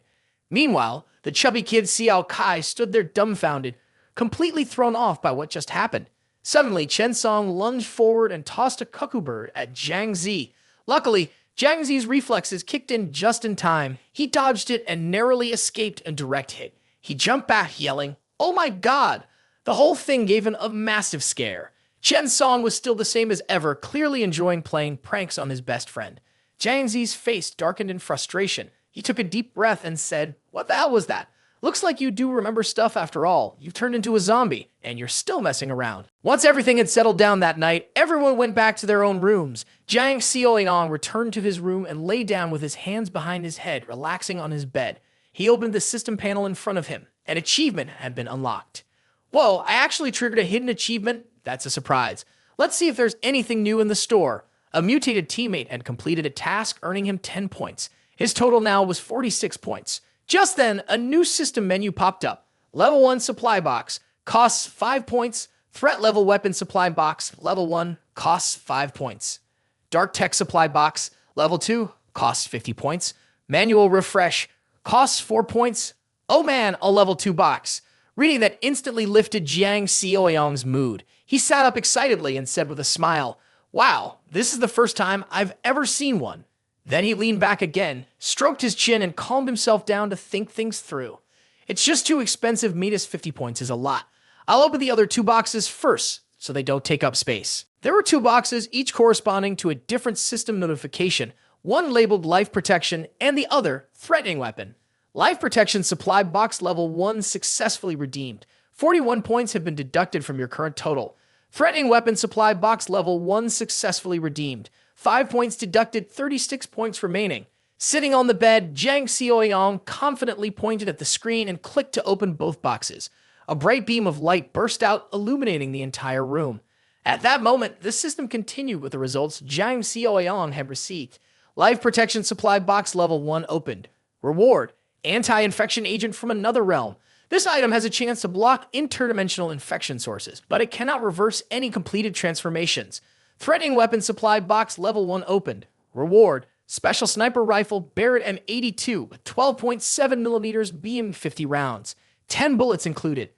After reading through the reward notifications, Jiang Xiao Yong collapsed onto the pillow, unable to hold back his emotions, and exclaimed, Oh my god, if a level 1 box already gives out a weapon like this, then level 2 or 3 might just hand out a tank. And this anti-infection agent, does that mean it can cure someone who's been bitten before they turn into a zombie? Right after that, he clicked on the system panel with the mission details. The task was currently focused on boosting manpower. The objective was to recruit 5 survivors from Rong Xiang Yuan, 0 out of 5 so far, with a reward of 25 points. As he selected the mission, Jiang Xiao Yong said excitedly, "I really want to open the level 2 crate.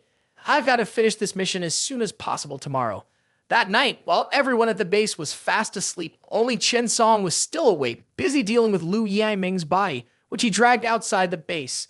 The next morning in the courtyard of the base, Jiang Xiao Yong gathered everyone for firearms training. He spoke clearly and firmly, starting today, everyone needs to spend at least 1 hour a day practicing with their guns. This is voluntary, but we all need to cooperate. The training will help us protect ourselves and defend the base. 5 people, Mr. Han, Shang Shang, Jiang Zi, Xiao Kai, and Shui Shui, stood in a line. They aimed their guns at water bottles and other items set up on a table for target practice. Jiang Xiaoyong approached Mr. Han and patted him on the shoulder, saying, "Hey, in a bit, please call Jiang Zi and the others to clear out a few empty rooms. There was a group of survivors at Rong Xiang Yun earlier. I'm going to go pick them up today." Mr. Han, while reloading his gun, quickly replied, "Ah, good. Don't worry, I'll take care of it." After giving the instructions, Jiang Xiaoyong turned to call out to zombie Chen Song. At that moment, our handsome Chen Song, for the safety of his teammates, had voluntarily put on a mask to protect against bites. Because of the mask, his growl sounded a little strange. He turned and responded with woof woof. Jiang Xiaoyong said, "Follow me." A few hours later, on the main highway, a bus had crashed in the middle of the road.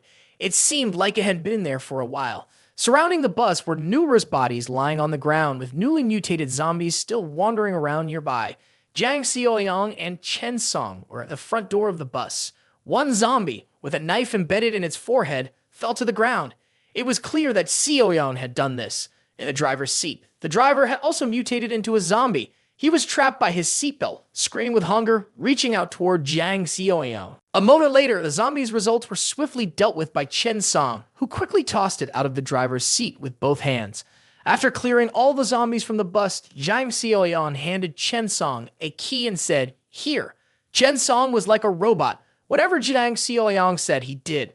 But wanting to avoid causing any harm to Jiang Xiaoyong, Chen Song carefully took the key from his hand gently. Seeing this, Jiang Xiaoyong placed the key into Chen Song's hand and then walked back to the driver's seat. He waved cheerfully and called out, "It's fine, just take it off. When it's just me, you don't need to wear that stuff." Chen Song seemed to pick up on the emotional tone, pausing for a moment, almost moved by the words of the main character. Then Chen Song lifted the key and inserted it into the lock beneath his chin. Jiang Xiaoyong continued, "When we get to Rong Xiang Yuan, make sure to put it back on. Don't scare anyone." Chen Song, still wearing his mask, simply responded with a low growl, like a silent acknowledgement of Jiang Xiaoyong's words. Cut to the southern city base near Bichtui Mountain, where the heavyset Lai Shuxiang and the woman Quan Jing are stationed. A few of their men start gathering around a pickup truck, getting ready to head out. "Why aren't they all here yet?" Lai Shuxiang shouts. Just then, another man and woman show up. The ones already on the truck quickly respond, "We're all set, let's go, Boss Lai." Lai Shuxiang climbs into the front seat, clutching a rifle tightly in one hand. With the other hand, he holds a cigarette between his fingers. He scowls and yells, "That's everyone? I don't believe we still can't take down Rong Xiang Yuan with this." He flicks the cigarette butt to the ground. The truck rumbles to life and rolls out of the gate. The thugs shout in unison, loud and fired up, "Let's go! Let's go!" Jiang Xiaoyong is about to face an old enemy. It looks like this clash is going to be one to remember. Out on the road, zombies shuffle along, some gathering around a single spot. They're tearing into a victim. From a distance, a bus speeds toward them. Its headlights shine directly on a zombie ripping open a corpse's stomach. It suddenly looks up, startled. This is the same bus Jiang Xiaoyong and Chen Song hijacked the day before. They're driving straight into the swarm. Zombies are sent flying. Screams and guttural roars echo through the night. The bus engine roared continuously as it swerved and zigzagged through obstacles. There were vehicles that had been attacked on the road, and the scene shifted to the towering building, Rong Xiang Yuan. Mr. Lai was protecting his family along with Old Song and the others, all of them sitting in a circle, sharing what little breakfast they had. Just a few crumbs of cookies to ease their hunger. They didn't dare to separate, hearing the sound of a vehicle engine approaching. The young boy, Xuan, chewed his cookie slowly and then turned to speak excitedly. It's definitely Xiao Yong. He's come back to pick us up. Staying alert was the top priority. Mr. Lai immediately signaled for everyone to be quiet. He picked up an AK and stepped outside to check. Mr. Lai whispered to Xuan, "Shh, don't go out yet. Let me check first." He peeked his head through the glass door, carefully assessing the situation. His face showed signs of worry, and sweat was forming on his brow. Unfortunately for Mr. Lai's group, the gang of Lai Shuxian had arrived first. As soon as they arrived, they yelled, "Weapon check." "Which house is it?" Lai Shuxian got out of the vehicle, slammed the door, and loudly announced, "House number 8. Right behind him, the overweight Lai Shuxian, holding a gun in his hand, waved his hand and ordered everyone, "Move out, let's go." The people behind him, all armed and cold-blooded, followed closely behind. Mr. Lai was extremely worried when he realized it wasn't Jiang Xiao Yong. He gritted his teeth and muttered to himself, "Damn, it's not Xiao Yong. It's those bastards from Bitch Twee Mountain. Old Song now has a gun, the same one Mr. Lai gave to his student." Hearing those people, Mr. Lai immediately raised his gun and, with a fierce tone, said, "These bastards still dare to show up? Have they learned their lesson?" Before leaving, Jiang Xiao Yong had given away many weapons to the group, so now they weren't as scared as before. Mr. Lai turned and waved his hand, telling everyone, "Now we all have guns. Let's fight back." But he didn't forget to remind them, "Know your limits. Don't underestimate the enemy. This time they're coming in greater numbers, more than us, and they're all armed." From above, Mr. Lai's group could see how well-equipped and numerous Lai Shuxian's men were, and then they began to act and take their positions. According to their plan, everyone hid in their designated spots. "I'll go up to the roof." Down in the yard, Lai Shuxian's gang was full of confidence and seemed completely fearless. They stood tall, pointing their guns up toward the windows of the Rong Sang Yuan building. Mr. Song and Xuan peeked out just enough to see what was happening. Mr. Song was drenched in sweat, but he quickly pulled himself together to coordinate with the others. This distance is enough, he thought. Move up a little more and those bastards will have to aim precisely. Right then, a burst of sharp, cracking gunfire rang out. The cold-blooded attackers fired without hesitation. They didn't care who got hurt, as long as they stayed in control. The glass window of the room shattered. Shards flew through the air, hitting Mr. Lai. He instinctively raised his arms to protect himself, shouting to Xuan, "Careful! Get back! Damn!" On the other side, Lai Shuxian turned to one of his men, a guy with long hair, and snapped, "Give me the loudspeaker. The rest of you get ready at the windows. Shoot anyone who dares show their face." A moment later, the heavyset Lai Shuxian grabbed a red loudspeaker, brought it close to his mouth, and tested it. "Hello? Hello?" Before he could say another word into the loudspeaker, a rifle shot whizzed past the long-haired man's head. It was so fast, he didn't even register what was happening. Lai Shuxian, still holding the loudspeaker, flinched hard. A second later, the long-haired man collapsed. He was dead on the spot. Lai Shuxian and the others turned and stared in disbelief. None of them had seen it coming. Lai Shuxian shouted, "A rifle!" After that question, another bullet from a rifle shot straight into the calf of one of the men. It was fast and smooth, and the guy who got hit cried out in pain, "My leg." Lai Shuxian stood there stunned, looking like a fool. The gun was still smoking above, and all that could be heard were the panicked shouts of the Bitch Fly Mountain group below. "Find cover, fast!" Mr. Lai called from the rooftop. He propped his AK rifle against the concrete ledge for support. No one had expected Mr. Lai to be this formidable. The shot just now had come from him, while chaos erupted below with everyone shouting, "Watch out, it's a rifle, automatic," Lai Shuxian warned. "Now we're in trouble, lost a man." The group scattered to find cover. The fat guy ducked behind a wall, gritting his teeth in frustration. "Damn, didn't the intel say there was only a handgun? Plus, with the 7 guns we grabbed last time, there were only 4 handguns. Where the hell did this automatic rifle come from?" A brown-haired guy crouched behind a tree, his face filled with worry and fear. He turned to Lai Shuxian, urgently asking, "Boss Lai, what do we do now?" In his panic, Lai Shuxian shouted to his team, "What else can we do? Fall back." This guy was so terrified that the moment he heard the words retreat, he bolted screaming in panic as he ran. Ah, ha. Lai Shuxian saw how fast he ran and couldn't do anything about it. Frustrated, he shouted, "Wait for my order before running, you idiot. The gunfire's loud and clear. You already know how this ends." That guy, desperate to escape, ended up flat on the ground, covered in blood. He had taken a bullet right to the body. As for Lai Shuxian, he was confused and scared, but instead of feeling sad, he actually felt somewhat satisfied. He kept yelling, "Damn it, serves him right." Everyone, follow my orders. Charge together. 3, 2, 1, go. Right after Lai Shuxiang gave the order, they all started running, but unlike before, they looked terrified, heads down, scrambling to get away. It was hard to believe a team leader could be this ruthless and irresponsible, letting his men rush ahead while he stayed behind with a cold smirk on his face. Those who obeyed Lai Shuxiang's command and ran for their lives ended up getting shot and falling to the ground. It seemed like Lai Shuxiang was using them as human shields, sending them out first to take the bullets for him. After choosing the opportunity at the top of the magazine, he fired so much at the targets that he started considering running away. As he sprinted for his life, he glanced around and figured he'd soon need to reload. This sleek guy was right. Mr. Lai had run out of bullets, so he couldn't keep firing nonstop anymore. Now, Lai Shuxiang and a few lucky ones made it to the car. Lai Shuxiang opened the door to the driver's seat and shouted, "Hurry up and drive." The others climbed into the truck bed. They scrambled selfishly, only thinking about themselves, not caring about the slower ones. The people in the truck left one of their teammates behind, who couldn't keep up. He called out in disappointment, "Wait, I'm not on yet." But the vehicle didn't seem to show any signs of stopping. By now, Mr. Lai had probably finished reloading, and for the one who lagged behind, the result was a copper bullet right to the forehead. Soon after, gunfire continued to blast behind Lai Shuxiang's vehicle. Mr. Lai tried shooting at the tires, the bullets flying fast and sparking.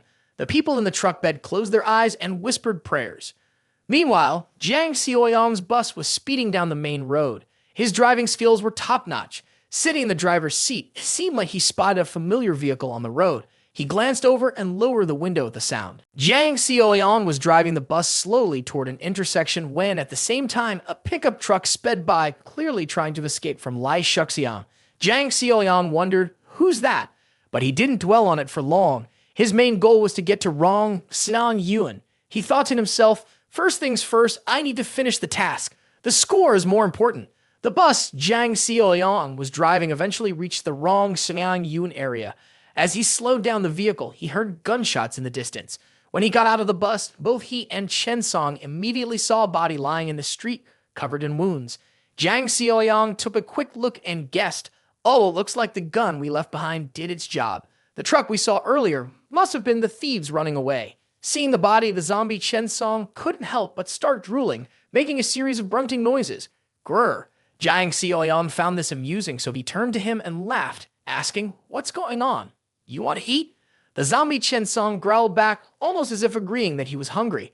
Grr. Then Jiang Xiao Yong chuckled with satisfaction and turned around, giving Chen Song a laid-back nod. "Fine, better let you eat than let it go to the other zombies. Go on." Chen Song lit up like a puppy being handed a juicy treat. His eyes turned red and a wide grin spread across his face, filled with hunger like he hadn't eaten in days. He dashed toward the corpse with lightning speed. Jiang Xiao Yong quickly shouted after him, "When you're done, wait for me under house number 8 in the compound." Chen Song let out an eager growl in response, tearing into the fresh meat of his prey. Thrilled to be eating his favorite meal, Chen Song looked up at Jiang Xiao Yong and growled again, this time like a thank you. Jiang Xiao Yong kept walking ahead, smirking when he heard him. Ha ha. And now, the gourmet feast begins. Chen Song bent his head back down, ripped off a huge chunk, and took a deep, satisfying slurp. It looked incredibly tempting. After he finished absorbing the rich, savory meat, a flicker of deep red light sparked in his eyes. Chen Song was lost in bliss. Being able to eat fresh meat meant he could evolve, grow stronger. His low growls of pleasure almost sounded like he was saying, "This feels amazing." Jiang Xiao Yong walked into the Rong Xiang Yuan building, looking completely calm and composed. At his feet were the bodies of Lai Shuxiang's henchmen. Jiang Xiao Yong muttered to himself, "Man, looks like Lai Huang's people didn't go down without a fight." Through the shattered glass doors, Zixuan spotted Jiang Xiao Yong and shouted, "It's Xiao Yong. It's really Xiao Yong this time."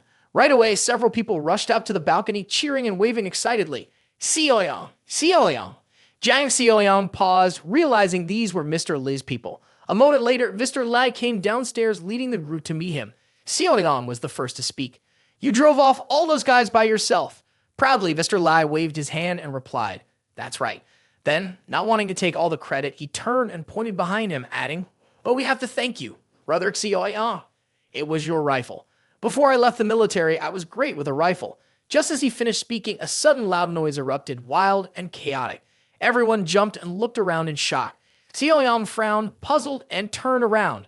What was that sound? Now, the footsteps of a man wearing black shoes were getting closer to the group. He was Shen Song, a zombie. After enjoying some top-quality red meat, he eagerly followed Jiang Xiao Yong. Though his face was a little pale, he still seemed friendly overall.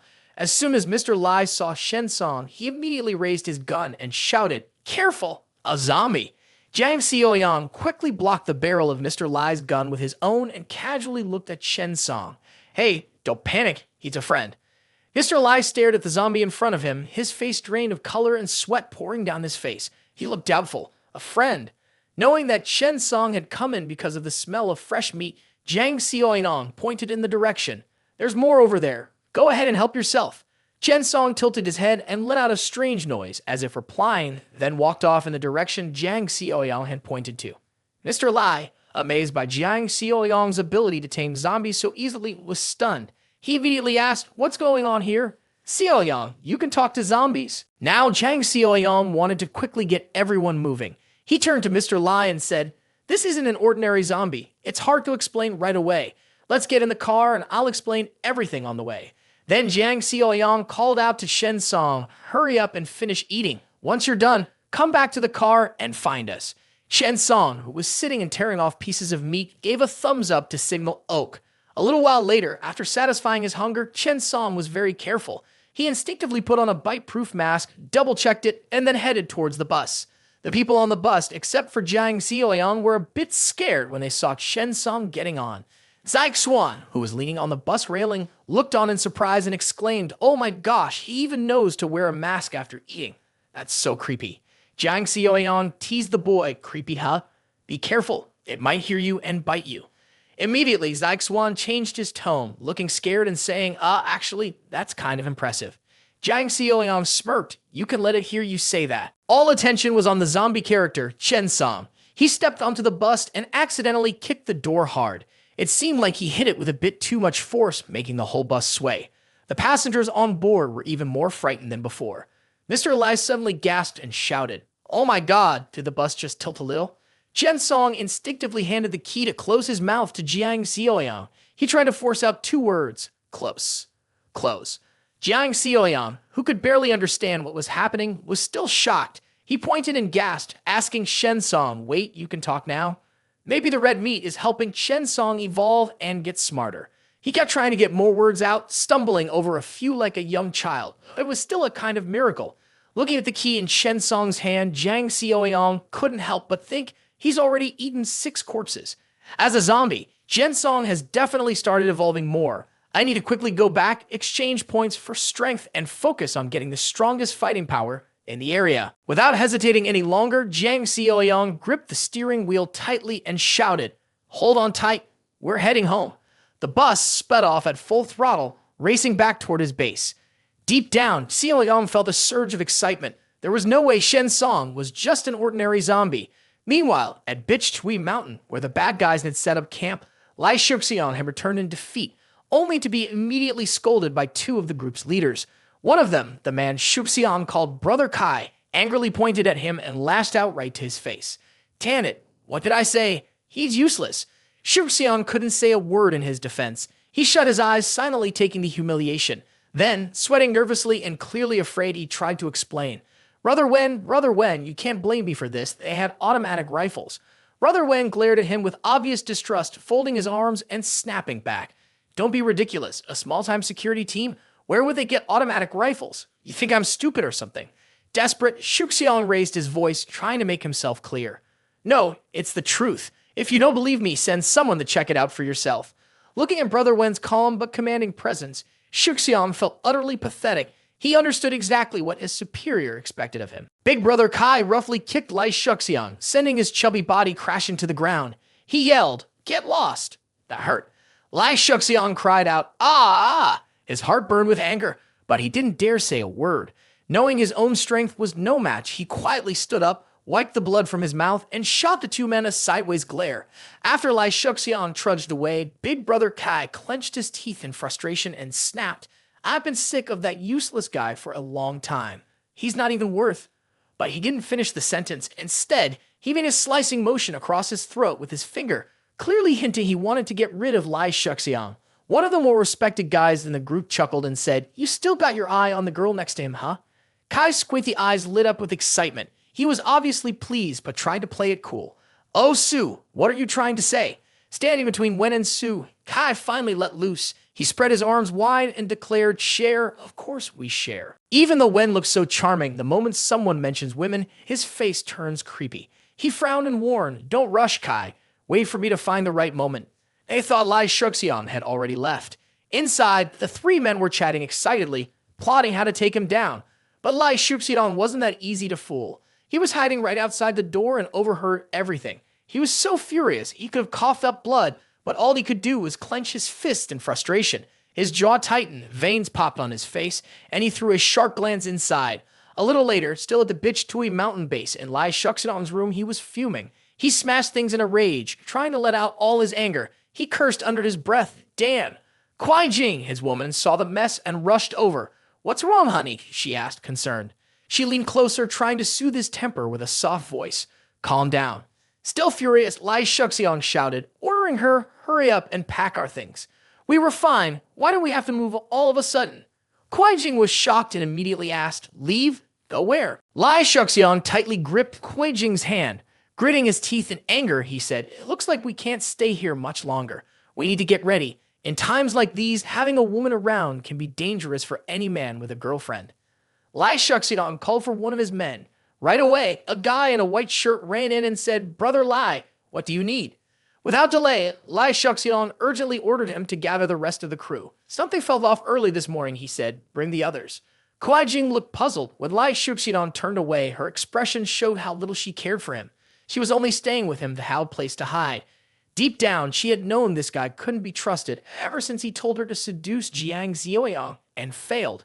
Cut to Jiang Xiao Yong's base. A bus had just pulled up in front of the gate. Mr. Han, Shang Shang, Zhang Zi, and Xiao Kai grabbed their weapons and moved into a defensive position, suspicious that strangers might be trying to break in. Everyone stepped outside now. After the long ride, the boy Zai Xuan got out of the vehicle and looked around in surprise.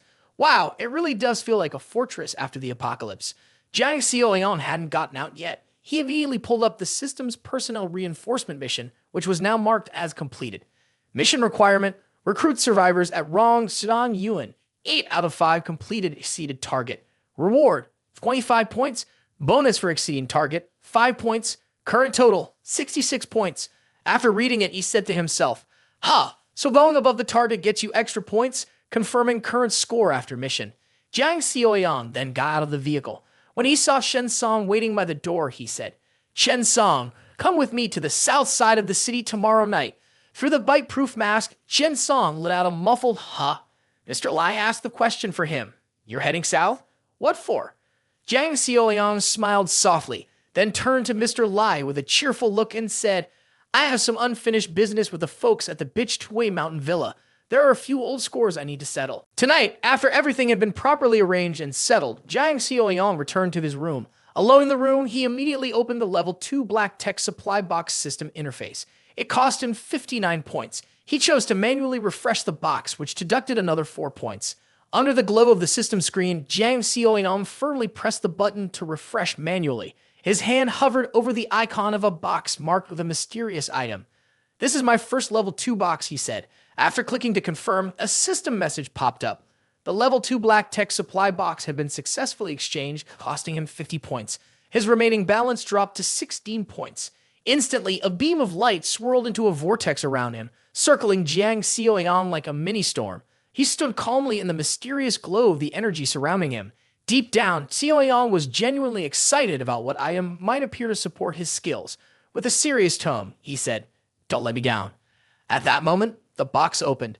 Right before Jiang Xiaoyang appeared a syringe-shaped object. The system revealed more details through the item info panel. From the level 2 black tech supply box, he had received his reward. A stamina booster adds 20 points. Jiang Xiaoyang happily held the item in his hands, exclaiming 2 doses of energy medicine. "Ah, holy crap. No wonder he's at the 2nd-tier level," he said in awe. Then suddenly a loud scream echoed, "Ah, ah!" The scream was so intense that it could be heard from outside the house, and a bright light seemed to be radiating from him. After struggling with the effects of the medicine for a while, Jiang Xiaoyang finally returned to normal, but his body was far from ordinary. He lifted his arm, feeling the strength flowing through him, and said, "A total of 33 energy points, 6 times stronger than an average person."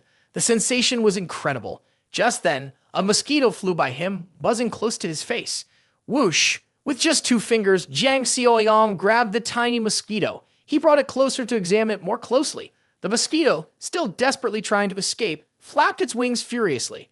After a moment, Jiang Xiao Yong let go, releasing the poor mosquito. It immediately zipped away at lightning speed.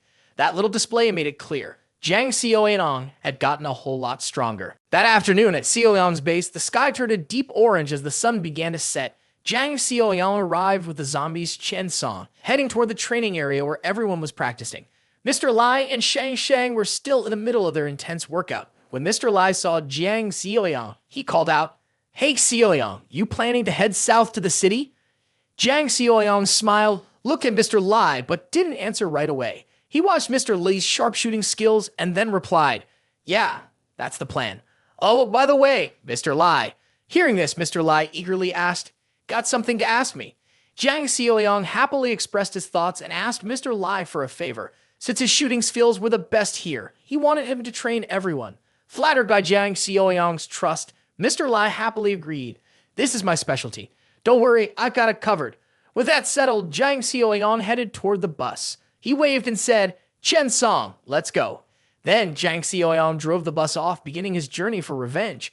By now, it was dark, and the quiet of the night felt more still than ever. The scene shifted to Lai Shuxiang's building, where he and his men were preparing to flee. He turned to one of his subordinates and asked, "King Zai, how's it going over there?" King Zeb responded, "Don't worry, Boss Lai, everything's ready now."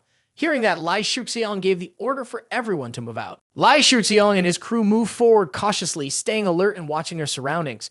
Suddenly, a car appeared out of nowhere, its headlights blazing directly at them. The light was so blinding that everyone instinctively shielded their eyes and let out a shout of surprise. While Lai Shuxiang was still squinting from the glare, a group of people, led by someone unexpected, stepped out and stood right in front of them. It turned out that Kui Jing had betrayed Lai Shuxiang. She was now sitting comfortably in the car with Big Brother Wen and Big Brother Kai, smiling like she didn't have a care in the world.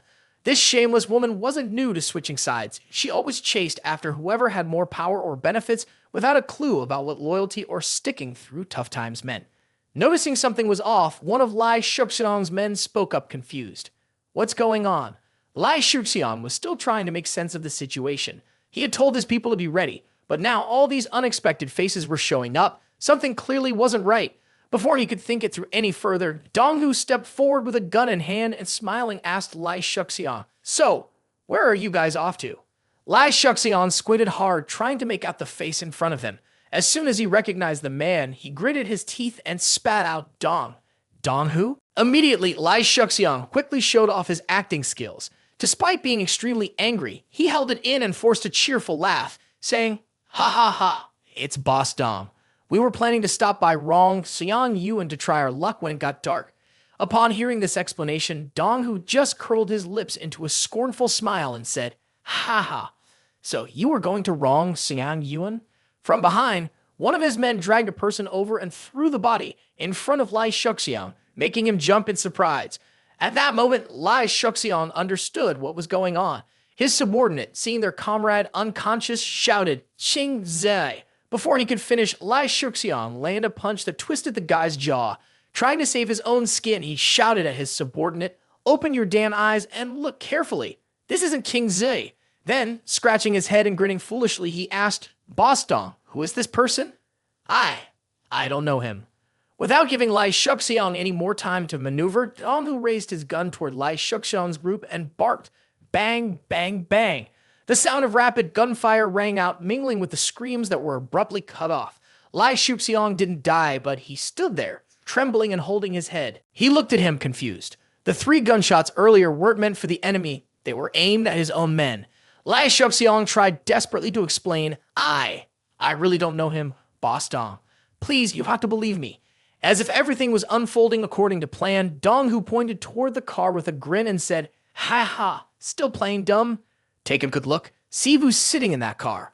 By then, the car's headlights had turned off. Lai Shuxiang's frustration boiled over. He never imagined she would turn against him. His jaw tightened as anger surged through him. Inside the car, Kui Jing was getting close to Brother Kai which only fueled Lai Shuxiang's rage. He shouted, "Kuai Jing?" Brother Kai gave him a cold stare and said, "No point pretending anymore. Kuai Jing already told us everything about your plan." Hearing this, Lai Shuxiang nearly lost control. His face darkened, but Donghu's men stepped in and held him back. All he could do was shout in frustration, "Kuai Jing, how could you do this to me?" Seeing that things had gone far enough, Kai turned to Wen and asked, "Boss Zhang, what should we do with him?" Wen, with a cold, expressionless face, simply waved his hand. Just a small gesture, but one that spelled doom for Lai Shuxiang. In the stillness of the night, a rope suddenly tightened around Lai Shuxiang's neck. A strong man pulled on it, lifting him off the ground. He dangled in the air, struggling helplessly. Terrified, he whimpered through tears, his cries echoing through the darkness. It seemed like Jiang Xiao Yong's misfortune in this life had now shifted to Lai Shuxiang. His death wasn't much different from how Jiang Xiao Yong had died in his past life. After a while, Lai Shuxiang stopped moving. His body hung lifeless at the front gate of his home. Not long after, Jiang Xiao Yong's bus pulled up to the scene. He and Shen Song quietly made their way along the wall, approaching the house. Just then, Lai Shuxiang's legs twitched. Jiang Xiao Yong immediately noticed and signaled Shen Song to stop. Turns out Lai Shuxiang had turned into a zombie after dying. He was struggling to break free from the rope. Seeing this, Jiang Xiao Yong let out a cold scoff and said, "Ha, serves you right. Still, I kind of regret not being the one to finish you off." With that, he flicked a stone with his hand, slicing through the rope that held Lai Shuxiang by the neck. The rope snapped, causing the zombie Lai Shuxiang to fall face first onto the ground with a painful thud. Jiang Xiao Yong stepped forward, grabbed his head, and said, "You beast! Considering how tragic your end is, I'm avenging you. Honestly, what I'm doing is already merciful." The scene shifted to a building where strange sounds could be heard from the outside. "Ow, ow, oh," followed by laughter. "Ha ha." Through the bright window, we could see two men giving a massage to someone lying on a bed. It turned out that Kuai Jing was handcuffed and lying there. She was stretched out with her limbs splayed, and with a playful grin, she said, "You're so mean. After I achieved such a great feat, you treat me like this? Hurry up and take these off." Not making her wait long, Big Brother Wen moved closer to her and boldly asked, "Isn't this reward wonderful? Come here." At that moment, Kuai Jing felt like she was in a trance. She no longer wanted to laugh loudly, but instead focused on reading the alphabet. Suddenly, a noise came from outside the window. She heard Big Brother Kai stop what he was doing, look out, and ask, "What's that sound?" Then he stepped closer to get a better look. The noise behind him was so loud that he didn't hear anything happening outside. Kai heard the strange noise from outside. He frowned and looked out the window. His eyes widened in shock when he saw one of his men lying face down on the ground, completely still. Blood was pouring from the back of the guy's head. Now the door was shaking violently as someone pounded on it again and again like they were trying to break it down. Kai and Wen turned their attention to the front door. Even though they were in the middle of something, they glanced over and shouted, "What's going on out there?" But just then, from behind them, Jiang Xiao Yong climbed in through the window. His face was dark and serious as he appeared out of nowhere. There was something dangerous and intense in his expression. His eyes locked onto the two men with a sharp, unblinking stare. Calmly and almost gently, he placed a small carrot-shaped blade near Kai's pale neck. The sharp metallic smell hit Kai's nose, and he slowly turned his eyes to the side. Ha ha. Kai's face went pale. He looked terrified. Blood started dripping from his mouth. The pain hit him before he could say a word. He barely managed a few choked sounds. The carrot-shaped blade slashed across his neck like lightning. A second later, Kai collapsed face first onto the floor. With that momentum, Jiang Xiao Yong jumped into the room. When Wen the big boss saw that his men were dead, he panicked and shouted, "Kai, damn it, who the hell are you?" Meanwhile, Kuai Jing, lying on the bed, hadn't even enjoyed herself for long before she propped herself up and gasped, "Jiang Xiao Yong." Our handsome male lead, Xiao Yong, had a cold expression. He wasted no time and, with a swift motion, threw the knife in his hand forward with great force. The knife flew and struck Wen's throat, immediately making him cough up strawberry syrup. Blood spilled from his mouth in a choking, gagging sound. He couldn't breathe due to the wound in his neck, and he fell, rolling off the bed and onto the floor. Kuai Jing was drenched in the man's strawberry syrup. She looked around anxiously, her hands and feet tightly bound, and screamed, "Ah! Ah! Ah!" Seeing Xiao Yong approach her, getting closer and closer, Kuai Jing screamed, "Jiang Xiao Yong, what are you doing? What do you want?" When Xiao Yong saw Kuai Jing's awkward and exposed position on the bed, he sneered and muttered, "Heh, you guys sure are enjoying yourselves, huh?" With that, He turned his back on her and walked to the door. Grabbing the doorknob, he said, I wonder what that scum, Lai Shuxiang, will think when he sees you like this. Kuai Jing immediately broke out in a cold sweat, her face turning pale as she hesitantly asked, Lai Shuxiang, is that you? Our Xiao Yang threw open the door and stepped aside, making way for Lai Shuxiang to charge in like a wild animal. The fat man had completely lost control. He quickly turned into a ravenous zombie, lunging at Kuai Jing, growling loudly. Kuai Jing was hanging on to the fragile thread of her life. Tears streamed down her face as Lai Shuxiang's rough hand touched her cheek. It was only then that fear finally overcame her, and she cried out, begging for mercy. Jiang Xiao Yong, I was wrong. Please forgive me. Please forgive me. But it was too late. The lover I had chosen sank his teeth into her neck, blood pouring out in a flood with no mercy at all. Jiang Xiao Yong slammed the door shut, offering Lai Shuxiang a mouthful of his delicious gift right on the sturdy bed. Her frantic screams echoed through the room. Ah, ah, ah, ah, filling every corner. Jiang Xiao Yong cracked the door open slightly, watching as the two people who had led him to the edge of the abyss tore into each other. After dealing with the other two, Jiang Xiao Yong stepped outside to meet Chen Song. Looking at the fresh corpses, he said, go beat these bodies. Chen Song had changed, he had improved. Staring at a nearby corpse, he stammered, just one person. That's the most. Understanding what Chen Song meant, Jiang Xiao Yong turned his head and gave a small nod of approval. Chen Song, now a zombie, lunged forward, burying his face and stomach into a corpse, devouring it hungrily. Jiang Xiao Yong raised his strong hand, focusing on the sound waves traveling from a distance. Not far from the main character, in a room where all the doors were securely shut, there was a man, a woman, and a little girl. Huddled together, they looked like a family. Just then, a fat man in a chef's outfit dragged open a metal door with a long, screeching sound. He slowly stepped inside. This large man held a heavy meat cleaver tightly in one hand, keeping it close to his body. His face was fierce, with a long scar running down one eye. Right at that moment, a skinny man in a white dress shirt rushed in ahead of him. He was tall and lean. He grabbed the little girl and said eagerly, this one's got thin skin and soft meat. Perfect. Terrified, the little girl burst into tears, crying loudly, ah! Yoo-hoo.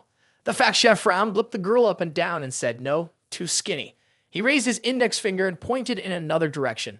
There were more people trapped in the room, not just the three.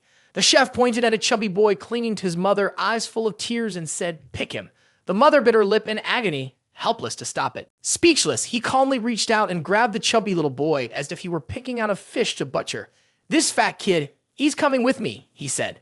The boy cried in terror, struggling to break free. He reached his arms out to his mother, while the woman screamed in pain, let him go. Let my boy go. It was getting frustrating and giving him a headache. Without warning, the bastard turned and struck the mother with a meat cleaver. The blow was so strong it sent her flying backward. She fell hard, completely unprepared. The cruel, heavy-set chef shouted, get out of the way. The little boy watched as his mother was attacked. Horrified, he screamed, Mom. Helpless, a woman clenched her fist and slammed them against the floor. Her face full of rage, tears streaming down, she cried out, please, spare my child. I'm begging you, please. No one in the room dared to move. No one could even look her in the eye. Desperate, reaching out through hoarse sobs, she pleaded, someone, please save my son. Have mercy. I'm begging you. A loud noise suddenly came from outside. Boom, boom. It caught the attention of the two thugs and the woman and her child. They all turned to look in the same direction. The door now had 3 round holes in it. The fat cook yelled aggressively, who's there? Realizing something was wrong, several more of his henchmen rushed into the room. One thug, holding a gun and a knife, aimed them both forward. The fat cook, holding a knife close to his body in defense, said, that's the sound of a shotgun. Who else has a gun like that? The thug holding the knife looked confused and answered, no one, only the boss has a gun like that. Taking advantage of the moment, the boy ran to his mother, sobbing, Mom. The mother, exhausted and overwhelmed, hugged her son tightly and tried to comfort him. It's okay, sweetie. Everything will be fine. There were 5 thugs in the room, all aiming their weapons at the door waiting. The fat cook stepped back, and the door slowly creaked open. A faint light from outside began to leak in, and a tension in the air thickened. The chef frowned and turned to his tall, skinny subordinate, saying, go check it out. The guy, holding a weapon, hesitated and asked quietly, me? The chef, still frowning, snapped back, quit talking. Go now. Feeling pressure, he had no choice but to obey. The subordinate moved carefully, his fingers tightly gripping the handgun, and he crept closer to the door. Sweat poured down his face. Suddenly, a pale, almost lifeless hand shot through the gap and grabbed him by the neck. He nearly jumped out of his skin, screaming in a high-pitched panic, "Ah! Ah! Ah!" Without warning, he was dragged out violently, slamming into the doorframe. The two other guys holding pistols inside were just as shocked. They shouted in unison, "Zombies! Shoot now!" Both of them quickly aimed and fired several rounds into the door. Panicked, their shots missed completely, firing wildly. Noticing a figure outside the doorframe, they quickly changed targets, unloading a barrage of bullets through the door, which had been boarded up with several planks of wood. "Careful over there." Chen Song broke free just in time. He kicked through the nailed-shut door and launched himself into the room. His eyes were cold and steely, showing no fear as he charged straight in, undeterred by the gunfire. Roar. The evil fat chef stepped back, but at that moment, he was exactly in the spot where Chen Song had infiltrated. Seizing the opportunity, Chen Song lunged at him. The chef realized he was done for and screamed, his mouth wide open in fear. Chen Song gripped the big head of this pig tight with both hands and pushed to the right. Chen Song applied pressure and the chef's neck snapped with a crack. His eyes widened in disbelief as he fell, still in midair from his jump. Chen Song twisted the chef's head around in one swift motion, and the man dropped dead right there. His hands released the knife, which fell to the ground. Chen Song landed lightly, then quickly darted forward, moving with deadly precision and radiating a chilling killer instinct. Now he was a cold-blooded zombie assassin. From outside, frantic screams echoed, causing chaos. "It's coming for me. Help, help. Ah, ah, ah." A little while later, everything was settled. Chen Song stood before a room full of witnesses, his enemies scattered around him, lying defeated. One girl, still in shock, stared in disbelief and stammered, "No, you're not going to kill us? What exactly is this zombie?" Chen Song's white, exhausted eyes and pale skin made him look unwell, but now he's completely stable. He slipped his hands into his pockets and stared out the window. Then Jiang Xiao Yong casually walked in and opened the door. He said, "Nice job, Chen Song, but don't take off the chains and mask." His movements were still quick, and not only were his actions steady, but now Chen Song also had excellent reflexes. He raised his crooked hand in front of him and said, "Like this, even cooler." The people in the room were more frightened than before. The woman who had been holding the child tightly exclaimed, "Zombies, zombies can talk." Chen Song stood in the center, capturing everyone's attention, standing out from the mindless zombies outside. The young mother held her little girl close, her face full of fear as she looked at him. The little girl peeked over at him, trembling. Seeing her worried expression, Jiang Xiao Yong stepped closer with a friendly wave to the girl. "Don't be scared, it's okay. He won't hurt anyone." Chen Song turned, nodded confidently, and gave a reassuring gesture. The little girl with her big sparkling eyes still had tears lingering on her face, and her cheeks were red from crying so much. She looked at him with disbelief. She stammered, telling him, "It's a high-level monster. It harms people without even blinking." Jiang Xiaoyang's face grew serious. He started to doubt how the little girl knew about such high-level monsters. With a curious sound, he leaned in closer to her and asked, "Have you two seen something like that before?" The little girl, still frightened, timidly curled into her mother's arms. The mother hesitated before answering, "Yes, we have." Jiang Xiaoyang's face darkened as he asked, "Where could you see it?" The woman, clearly intimidated by him, quickly replied, "In the decorated city in the eastern part of the city."